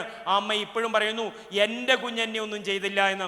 സ്വന്തം അനിയന് ബിരിയാണി വാങ്ങിക്കൊണ്ടുവന്ന ആ അനിയനെയും എന്തിന് 17 വയസ്സ് തികയാത്ത ഒരു പെൺകുഞ്ഞിനെ വീട്ടിൽ വിളിച്ചു കൊണ്ടുവന്ന ചിറ്റിക പ്രയോഗിച്ചപ്പോൾ ആ ചിറ്റിക ആ പെൺകുഞ്ഞിൻ്റെ തലയുടെ ഉള്ളിലായിരുന്നു. എങ്ങനെയാണ് നമ്മുടെ മക്കൾക്ക് ഇത് പറ്റണേ? കാരണം ഒന്ന് ആലോചിച്ച് നോക്കൂ, ഒരാളെയൊക്കെ ദേഷ്യം കയറിയത് ഇന്നിപ്പോൾ അതേ കഞ്ഞിക്കുഴിയിലുണ്ടായിട്ടുണ്ട്. ഒരു പയ്യൻ 21 വയസ്സുള്ള ഒരുത്തനെ കൊന്നിട്ടുണ്ട്. ഒരു ദേഷ്യം കയറി ഒരു കുത്തൊക്കെ കുത്തും, മരിക്കും, പേടിക്കും, വിറയ്ക്കും, പോലീസ് പിടിക്കും, ഓടും ഒക്കെ ചെയ്യും. പക്ഷെ ഇതെങ്ങനെ സംഭവിച്ചു? നിങ്ങളൊന്ന് ആലോചിച്ച് നോക്കണം. ഒരു സ്വന്തം രക്തത്തിൽ പേർന്ന 5 പേരെ 3 മണിക്കൂർ കൊണ്ട് 20 മണിക്കൂർ യാത്ര ചെയ്ത് ഇങ്ങനെ അരിങ്കൊല ചെയ്യാൻ എങ്ങനെയാ സംഭവിക്കണത് നമ്മുടെ മക്കൾക്ക്? അതുകൊണ്ട് നമ്മുടെ മക്കളിൽ ശ്രദ്ധയുണ്ടായിരിക്കണം, ചേർത്ത് പിടിക്കാൻ പറ്റണം, നെഞ്ചോടടിപ്പിക്കാൻ പറ്റണം നമ്മുടെ മക്കളെ. അപ്പം ഞാനിതെല്ലാം പറയുമ്പോൾ നിങ്ങൾ ഓർക്കും, സാറേ ഇത് ഞങ്ങൾ എങ്ങനെ അറിയാനാ സാറേ, ഞങ്ങൾ നാട്ടിൻപുറത്തുകാരാ സാറേ, ഞങ്ങൾക്കിത് അറിയില്ലല്ലോ സാറേ, പാവങ്ങളാണ് സാറേ എന്നാണ് നിങ്ങൾ പറയണത്. വിദ്യാഭ്യാസം ഇല്ല എന്നൊക്കെയാണ് നിങ്ങൾ പറയണമെങ്കിൽ ഇതിന് വിദ്യാഭ്യാസമൊന്നും അല്ല വേണ്ടേ, നല്ല ശ്രദ്ധയെ വേണ്ടേ, ചേർത്ത് പിടിക്കുക വേണ്ടേ. ഞാൻ പറഞ്ഞു വന്നത്, നിങ്ങളുടെ മുമ്പിൽ വിദ്യാഭ്യാസത്തെക്കുറിച്ച് പറയുമ്പോൾ നിങ്ങളുടെ മുമ്പിൽ നിന്ന് സംസാരിക്കണ ഈ അജി അരവിന്ദ് ഉണ്ടല്ലോ, ഒരുപാട് വിദ്യാഭ്യാസമുള്ള ഒരു അച്ഛൻ്റെ അമ്മയുടെ മോനൊന്നുമല്ല. വെറും 2ാം ക്ലാസ്സുകാരി ഒരു രമണി വളർത്തിയ മോനാ ഞാൻ. എൻ്റെ അമ്മയ്ക്ക് 2ാം ക്ലാസ് വിദ്യാഭ്യാസമുള്ളൂ, എൻ്റെ അച്ഛൻ 7ാം ക്ലാസ് വിദ്യാഭ്യാസമുള്ളൂ. പാടത്തും പറമ്പത്തും വെയിലത്തും മഞ്ഞത്തും മഴയത്തും എല്ലാ ദിവസവും കൂലിപ്പണി എടുത്തിടുന്ന ഒരു പാവം രമണി വളർത്തിയ മോനാ ഞാൻ. വടാട്ടുപാറ എന്ന് പറഞ്ഞ ഗ്രാമത്തിൽ ഞങ്ങൾ പഠിക്കുമ്പോൾ 7ാം ക്ലാസ്സേ ഞങ്ങളുടെ ആ നാട്ടിലുള്ളൂ. 7 മുതൽ 8 മുതൽ പഠിക്കണം. 7ാം ക്ലാസ് മുതൽ പഠിക്കണമെങ്കിൽ കീരമ്പാറ പോകണം, 17 കിലോമീറ്റർ നടക്കണം. അന്ന് എൻ്റെ അച്ഛനൊരു ആക്സിഡൻറ്റ് കഴിഞ്ഞിരിക്കുക. എൻ്റെ അമ്മ ഒരാൾ കൂലിപ്പണി എടുത്തു വേണം 7 പേരുള്ള ഒരു കുടുംബം പുലർത്താനും 2 മക്കളെ പഠിപ്പിക്കാനും. അന്ന് എൻ്റെ അമ്മയുടെ കൂലി എന്ന് പറയുന്നത് വെറും 3 രൂപയാണ്. ആ 3 രൂപയ്ക്ക് പണിയെടുത്തു കൊണ്ടുവരുമ്പോൾ എനിക്ക് 25 50 പൈസ വേണം വണ്ടിക്കൂലി. എനിക്ക് 50 പൈസ എൻ്റെ പെങ്ങൾക്ക്. 1 രൂപ മാറ്റി വയ്ക്കാനില്ലാത്ത എൻ്റെ അമ്മ എൻ്റെ പെങ്ങൾക്ക് 50 പൈസ കൊടുക്കും. അവൾ പെണ്ണായതിൻ്റെ പേരിൽ എനിക്ക് 25 പൈസ തരും. രാവിലെ അങ്ങോട്ട് പോകാൻ തിരിച്ചിങ്ങോട്ട് ഞാൻ നടക്കണം. അങ്ങനെ 17 കിലോമീറ്റർ നടന്ന് വടാട്ടുപാറ എന്ന് പറയുന്ന എൻ്റെ ഗ്രാമത്തിലെത്തുമ്പോൾ ഞാൻ കണ്ടിട്ടുണ്ട് എൻ്റെ അമ്മ പണിത് വിഷമിച്ച് നടന്നു വരുന്ന ഒരു സീൻ. ഒരു 7ാം ക്ലാസ്സുകാരൻ്റെ തലയുടെ ഉള്ളിൽ ദേ ഇപ്പോഴും ഇരിപ്പുണ്ട്. ആ അമ്മ നടന്നു വരുമ്പോൾ ഒരു മുണ്ടെടുത്ത് ഒരു ചെറിയ ബ്ലൗസ് ഇട്ട് ഒരു തോർത്തിങ്ങനെ ഇട്ടുകൊണ്ട് നനഞ്ഞു കുളിച്ചായിരിക്കും തന്നെ. ഒരു കൊട പിടിക്കാനില്ല, ഒരു പ്ലാസ്റ്റിക്കിൻ്റെ കവറ് മേടിച്ചിടാൻ എൻ്റെ അമ്മയുടെ കൈ പൈസയില്ല. ആ നനഞ്ഞു കുളിച്ചു വരുന്ന അമ്മയുടെ കയ്യിൽ അന്നത്തേക്കുള്ള അരി ഉണ്ടാവും. 1 കിലോ അരി മേടിച്ചിട്ട് അത് നനഞ്ഞു കുതിർന്നു പോകാതിരിക്കാൻ ഇങ്ങനെ കിഴി പോലെ പിടിച്ചിട്ട് ആ കിഴിയും കൊണ്ട് വരുമ്പോൾ എൻ്റെ വീട്ടിൽ എൻ്റെ മുത്തശ്ശി കഞ്ഞിക്ക് വെള്ളവും തിളപ്പിച്ചിങ്ങനെ നോക്കിയിരിക്കണ്ടാകും. ഈ കൊണ്ടുവരുന്ന 1 കിലോ അരിയിൽ നിന്ന് പകുതി അരിയിട്ട് കഞ്ഞി വയ്ക്കും, ബാക്കി പകുതി അരി നാളത്തേക്ക് മാറ്റി വയ്ക്കും. എന്നിട്ട് ഒരു ഈറ്റേലമേഞ്ഞ വീട്ടിൽ, 2 മുറിയുള്ള വീട്ടിൽ, ചാണകം മുഴുകിയ തറയുള്ള വീട്ടിൽ 7 കൊരണ്ടിപ്പലകകൾ ഇങ്ങനെ എടുത്തു വെച്ചിട്ട് 7 പ്ലേറ്റിൽ ഈ 1/2 കിലോ അരിയുടെ കഞ്ഞി ഇങ്ങനെ വിളമ്പി വയ്ക്കുമ്പോൾ ഈ 7ാം ക്ലാസ്സുകാരൻ അജിയുടെ പ്ലേറ്റിൽ സ്വല്പം കഞ്ഞിയും വെള്ളം ഉണ്ടാവുള്ളൂ. ഈ 17 കിലോമീറ്റർ നടന്ന് വിഷമിച്ച് വന്ന ആ വിശപ്പില് ഈ കഞ്ഞിയിൽ കൈയിട്ട് വാരുമ്പോൾ 1 ഉരുളയോ 2 ഉരുളയോ 3 ഉരുളയോ കിട്ടും. 4ാമതൊരു ഉരുള കിട്ടാനുണ്ടാവില്ല. ഈ സമയത്ത് വിശപ്പാളിക്കത്തും.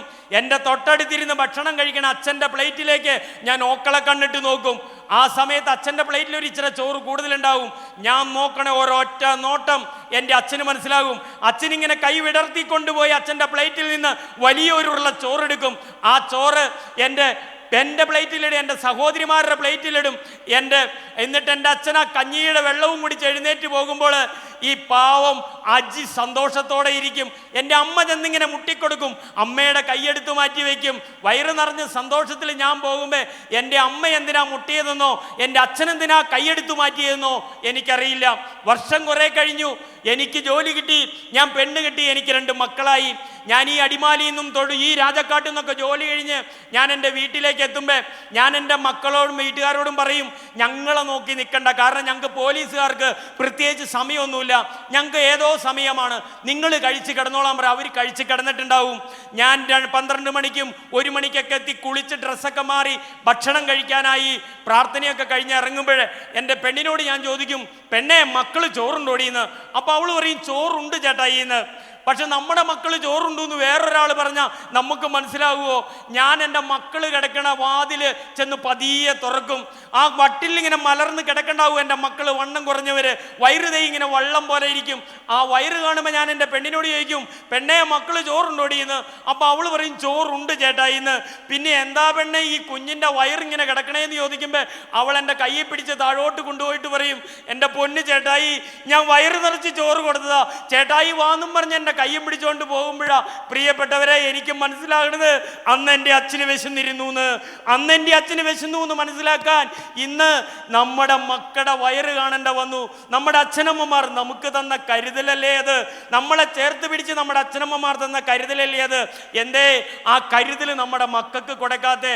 എന്തേ കുഞ്ഞെ നിന്റെ മുഖം മാറിയിരിക്കുന്നതെന്ന് ആ കുഞ്ഞിൻ്റെ മുഖത്ത് നോക്കി ഒന്ന് ചേർത്ത് പിടിച്ച് പറയാൻ പറ്റാത്തെ?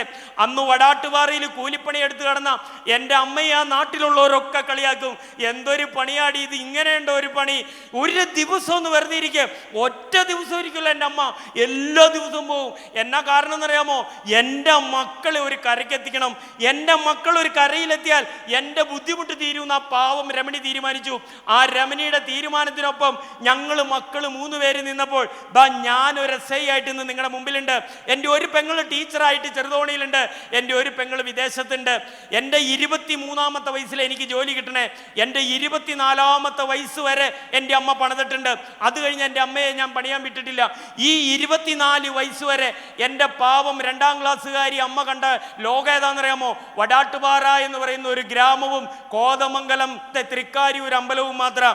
ആ അമ്മയുടെ ലക്ഷ്യത്തിൻ്റെ ഒപ്പം ഞങ്ങൾ നിന്നപ്പോൾ, ഞങ്ങൾ ഇന്ന് ഈ നിലയിൽ എത്തിയപ്പോൾ ആ 2ാം ക്ലാസ്സുകാരി വടാട്ടുപാറ മാത്രം കണ്ട ആ കൂലിപ്പണിക്കാരി രമണി ഉണ്ടല്ലോ, ആ രമണി ഇന്ന് ലോക രാജ്യങ്ങള് 4 സന്ദർശിച്ചു കഴിഞ്ഞു. അടിക്കുകയും ഈ കൈയിടി എൻ്റെ അമ്മയ്ക്കുള്ള കൈയിടിയാ, ഇതെൻ്റെ അച്ഛനുള്ള കൈയിടിയാ. എൻ്റെ അച്ഛനും അമ്മയ്ക്കും വേണ്ടി ഞാൻ എവിടെ ചെന്നാലും കൈയടിപ്പിക്കും. എൻ്റെ അച്ഛനും അമ്മയ്ക്കും ഞാൻ കൈയടിപ്പിച്ചില്ല, പിന്നെ ആരാ കൈയടിപ്പിക്കണേ? നിങ്ങൾ അടിപ്പിക്കണം നിങ്ങളുടെ മക്കളെ കൊണ്ട്. അല്ലാതെ ഒരു പോലീസ് സ്റ്റേഷനിലോ ഒരു കോടതിയിലോ ഒരു സമുദായ നേതാവിൻ്റെ മുമ്പിലോ ഒരു രാഷ്ട്രീയക്കാരന് മുമ്പിലോ ഒരു സ്കൂളിലോ ആ മക്കളുടെ കാലിൽ കെട്ടിപ്പിടിച്ച് കരയണ ഭാഗ്യമില്ലാത്ത അച്ഛനും അമ്മയായിട്ട് നമ്മൾ മാറരുത്.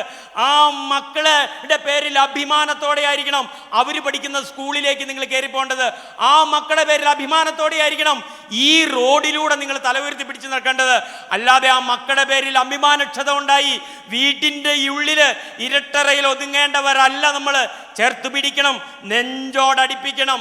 ഇനി ഈ ലോകത്തെ ഏറ്റവും സുന്ദരമായ ഈ ലോകത്ത് നമ്മൾ ഇങ്ങോട്ട് വന്നപ്പോൾ ഞാൻ ആദ്യം പറഞ്ഞില്ലേ, പിണ്ടനന്ദിയിൽ ഗുരു എഴുതി വെച്ചു 4-5 മാസം 9 മാസം അമ്മയുടെ ഗർഭപാത്രത്തിൽ കിടന്ന് നമ്മൾ ഇങ്ങോട്ട് വന്നപ്പോൾ ഈ ലോകത്തിലെ ഏറ്റവും സുന്ദരമായ ഒരു ചിത്രം ഈ ലോകത്തുണ്ടായി.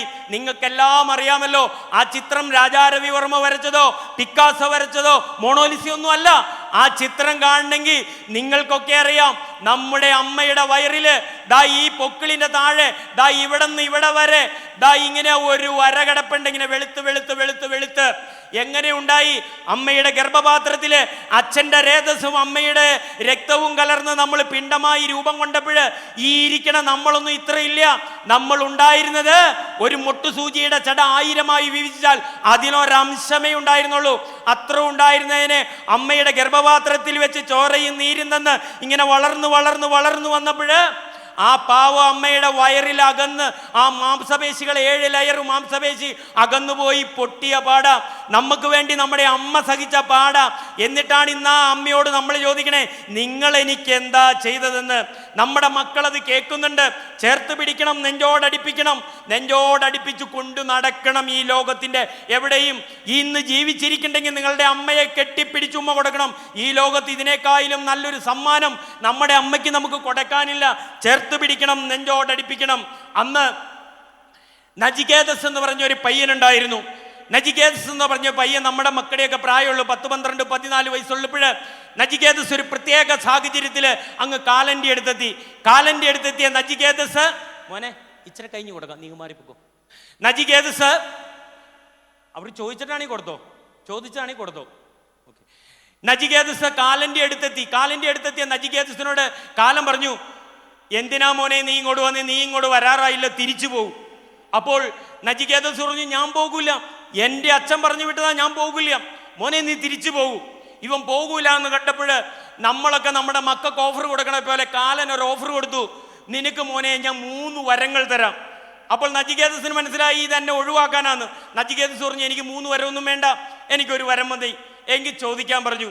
അപ്പോൾ നമ്മുടെ മക്കളുടെ പ്രായമുള്ള നജികേതസ് കാലനോട് പറഞ്ഞു, ഞാനിപ്പോൾ യമലോകത്താണ്, എൻ്റെ അച്ഛനമ്മമാർ അങ്ങ് ഭൂമിയിലാണ്, എൻ്റെ അച്ഛനമ്മമാർ എന്നെ കാണാതെ വിഷമിക്കുന്നുണ്ടാവും, എൻ്റെ അച്ഛനമ്മമാർ ഞാൻ കാരണം വിഷമിക്കാൻ പാടില്ല, എൻ്റെ അച്ഛനമ്മമാർ ഞാൻ കാരണം മറ്റൊരാളുടെ മുമ്പിൽ തല കുമ്പിടാൻ പാടില്ല, എൻ്റെ അച്ഛനമ്മമാർ ഞാൻ കാരണം അപമാനിതരാകാൻ പാടില്ല, ഇത് മതി എനിക്കെന്ന് പറഞ്ഞു. ഇത് കേട്ട കാലൻ നജികേതസിനെ ഇങ്ങനെ ചേർത്ത് കെട്ടിപ്പിടിച്ചു. എന്നിട്ട് നജികേതസിനോട് പറഞ്ഞു, മകനെ നീ മകനല്ല, നീ പുത്രനാണ്. അപ്പോൾ നജികേതസ് തിരിച്ചു ചോദിച്ചു, മകനും പുത്രനും തമ്മിലുള്ള വ്യത്യാസം എന്ത്?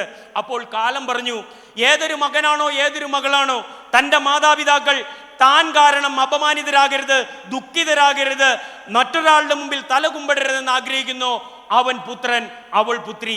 പ്രിയപ്പെട്ട പുത്ര, നീ ഭൂമിയിൽ ചെന്ന് നിന്റെ പ്രായത്തിലുള്ള എല്ലാവരോടും നല്ല പുത്രന്മാരും പുത്രിമാരുമാകാൻ പറഞ്ഞ് നജികേതസിനെ യാത്രയാക്കി. പ്രിയപ്പെട്ടവരെ, ഇന്ന് ഇത്രയും നേരം എന്നെ കേട്ടിരുന്ന ഈ പരിപാവനമായ ഈ സദസ്സിൽ ഇവിടെ മാതാപിതാക്കൾ ഇരിക്കുന്ന എത്ര മക്കൾ ഇവിടെ ഉണ്ട്? നിങ്ങൾക്ക് മക്കളോ മക്കളുടെ മക്കളൊക്കെ ആയിക്കോട്ടെ, നിങ്ങളുടെ അച്ഛനമ്മമാർ ഇവിടെയുള്ള എത്ര പേരുണ്ട്? ഒന്ന് കൈവെക്കൂ, ഒന്ന് എഴുന്നേറ്റ് നിൽക്കൂ. നിങ്ങളുടെ മക്കൾ ഇവിടെ എഴുന്നേറ്റ്, നിങ്ങളുടെ അച്ഛനമ്മമാർ ഇവിടെ ഉള്ളവരൊന്ന് എഴുന്നേറ്റ് നിൽക്കൂ. അച്ഛനമ്മമാർ ഇവിടെ ഉള്ളവരൊന്ന് എഴുന്നേറ്റ് നിൽക്കൂ. അത് കുഴപ്പമില്ല, വലിയവരൊക്കെ ആയിക്കോട്ടെ, കല്യാണം കഴിച്ചവരൊക്കെ ആട്ടെ, ഒന്ന് കൈപൊക്കിക്ക് എഴുന്നേറ്റ് നിന്നേ. പെട്ടെന്ന് എഴുന്നേറ്റ് നിങ്ങളുടെ അച്ഛനമ്മമാരുടെ അടുത്ത് നിന്ന് കെട്ടിപ്പിടിച്ചൊരു മുടക്കാം. നിങ്ങളുടെ പ്രായം ഒന്നും നോക്കണ്ട, ഓടി ചെന്ന് കെട്ടിപ്പിടിച്ചൊരു മുടക്കാം. എവിടെയാണോ അവിടെ ചെന്ന് കെട്ടിപ്പിടിച്ചൊരു മുടക്കും.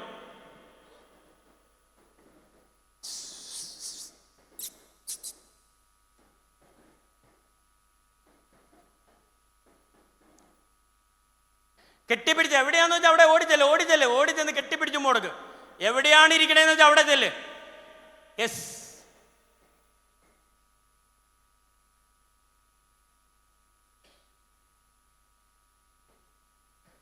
യെസ്, ചിലർക്കൊക്കെ അവിടെ നിന്ന് എഴുന്നേക്കാൻ ഇച്ചിരി മടിയൊക്കെ ഉണ്ട്. യെസ്, ചെല്ല്. പോയി അടുത്തിരുന്നോ. ദേ കൈയടിച്ച് വിടുന്നേ, കണ്ടാ ദേ അമ്മേനെ വിളിച്ചോണ്ട് പോണു. ഇതാണ് വേണ്ടത് നമുക്ക്. മനസ്സിലാകാം. യെസ്, കാണ്, കെട്ടിപ്പിടിക്കുക, ചെന്ന് കെട്ടിപ്പിടിച്ച്. എവിടെയാ നിങ്ങളുടെ അമ്മയോ? ഇനി നിങ്ങൾ കെട്ടി വന്നതായിക്കോട്ടെ, നിങ്ങളെ കെട്ടിച്ചു വിട്ടായിരിക്കെ നിങ്ങളുടെ അമ്മ എന്ന് പേരുള്ള ഒരാളിവിടെ ഉണ്ടെങ്കിൽ കെട്ടിപ്പിടിച്ചു മുടക്കാം. ഓക്കെ, യെസ്, സന്തോഷം. യെസ്, ഞാനിത് പറഞ്ഞപ്പോൾ അമ്മയുടെ മോൻ എവിടെ ഇരിപ്പുണ്ടോ? എവിടെ ഇരിക്കണേ? ദേ അമ്മയുടെ മോൻ എവിടെ ഇരിക്കണേ? അമ്മ നോക്കണ്ടേ? മോനോ മോളോ ആരോ എവിടെ ഇരിപ്പുണ്ടല്ലോ, ഓടി ചെന്നേ ഒന്ന്. അമ്മ ആഗ്രഹിക്കുന്നു. ഇപ്പൊ ഈ അമ്മമാരെ വന്ന് മക്കള് കെട്ടിപ്പിടിച്ചപ്പോഴ് അമ്മമാർക്കൊക്കെ ഒരു സന്തോഷം തോന്നിയെങ്കിൽ ഈ സന്തോഷം നിങ്ങൾക്കുള്ളതല്ല, അത് നിങ്ങളുടെ അമ്മയ്ക്ക് അച്ഛനും പോയി തിരിച്ചു കൊടുക്കുക. അത് നിങ്ങൾക്കുള്ളതല്ല. ഈ സന്തോഷവും സങ്കടമൊക്കെ തോന്നിയെങ്കിൽ ഇനി നമ്മുടെ മക്കളോട് ഞാനൊന്ന് എഴുന്നേറ്റ് ഇവിടെ വരാൻ പറഞ്ഞപ്പോഴേ ഒത്തിരി പേര് കൈപൊക്കി, പകുതി പേരെ വന്നോളൂ. എന്തുകൊണ്ട് അവർ വന്നില്ല എന്ന് ചോദിച്ചാൽ ഒറ്റ കാരണമേ ഉള്ളൂ, അവർ കണ്ടിട്ടില്ല നിങ്ങളുടെ അച്ഛനും അമ്മയ്ക്കും ഉമ്മ കൊടുക്കണേ. നിങ്ങൾ ചെയ്യാത്തതൊന്നും നിങ്ങളുടെ മക്കളിൽ നിന്ന് നിങ്ങൾ പ്രതീക്ഷിച്ചിട്ട് കാര്യമില്ല. അതുകൊണ്ട് നിങ്ങൾ എന്താണോ നിങ്ങളുടെ മക്കളിൽ നിന്ന് പ്രതീക്ഷിക്കുന്നത് അത് നിങ്ങളുടെ അച്ഛനമ്മമാർക്ക് കൊടുത്ത് ചെയ്യുക. അത്രയേ ഉള്ളൂ ഇതിലെ കാര്യം. നമ്മുടെ മക്കൾക്ക് വലിയ വിദ്യാഭ്യാസം കൊടുക്കുന്നതിലല്ല കാര്യം. വിദ്യാഭ്യാസം വേണ്ടാന്നല്ല. സായിബാബ പറയുന്നുണ്ട്, education only information not a transformation എന്നാ പറയണേ. വിദ്യാഭ്യാസം എന്ന് പറയുന്നത് അറിവുകളാണ്. അറിവുകൾ ഒരുപാട് നമുക്ക് കിട്ടും. നമുക്ക് ജോലി കിട്ടും, നമുക്ക് മാർക്ക് കിട്ടും, സർട്ടിഫിക്കറ്റ് കിട്ടും, ഒക്കെ ഉണ്ട്, സാലറി കിട്ടും. പക്ഷെ തിരിച്ചറിവെന്ന് പറയുന്ന ഒരു സാധനം കിട്ടണമെങ്കിൽ ഈ ഇതുപോലെയുള്ള കൂട്ടായ്മകളിൽ വന്നിട്ട് നല്ല മൂല്യങ്ങൾ നമ്മുടെ മക്കളിലേക്ക് എത്തണം. അപ്പോഴാണ് ഈ അറിവിനെ തിരിച്ചറിവായി മാറുന്നത്. നമ്മുടെ മക്കൾക്ക് വേണ്ട തിരിച്ചറിവുകളാണ്. തിരിച്ചറിവ് എന്ന് പറഞ്ഞാൽ ഈ മൂല്യങ്ങൾ വലുതൊന്നുമല്ല. മുതിർന്നവരെ കണ്ട ബഹുമാനിക്കണം, മുതിർന്നവരെ കണ്ട ഇരുന്ന സീറ്റിൽ നിന്ന് എഴുന്നേക്കണം, ഭക്ഷണം സത്യം പറയണം, ധർമ്മം ചെയ്യണം. ഇങ്ങനെയൊക്കെയുള്ള ചെറിയ ചെറിയ കാര്യങ്ങളാണ് ഈ മൂല്യങ്ങൾ എന്ന് പറയുന്നത്. വലിയ സാധനമൊന്നുമല്ല. നമ്മുടെ മക്കൾക്ക് പകർന്നു കൊടുക്കാൻ നമുക്ക് പറ്റണം. അതിനിങ്ങനെയുള്ള സത്സംഗങ്ങൾ നല്ലതാണ്.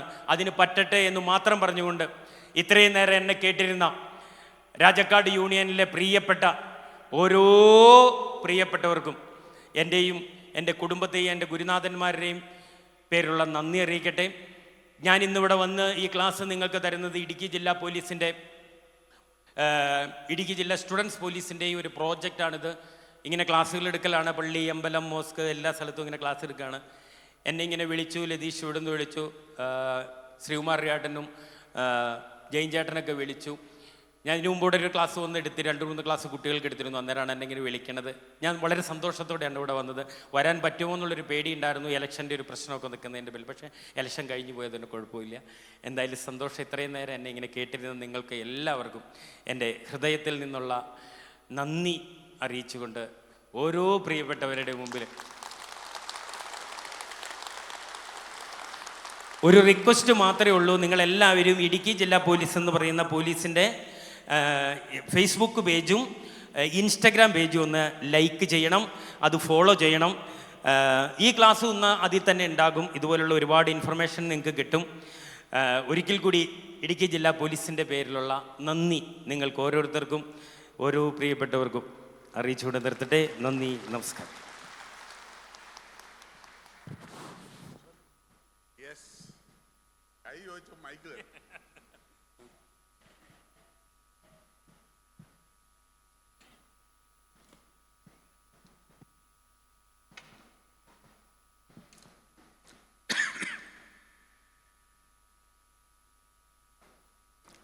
മക്കളെ അറിയാൻ എന്ന വിഷയത്തിൽ ക്ലാസ് എടുത്ത പ്രിയപ്പെട്ട ശ്രീ അജി അരവിന്ദ് സാറിന് യൂണിയൻ്റെ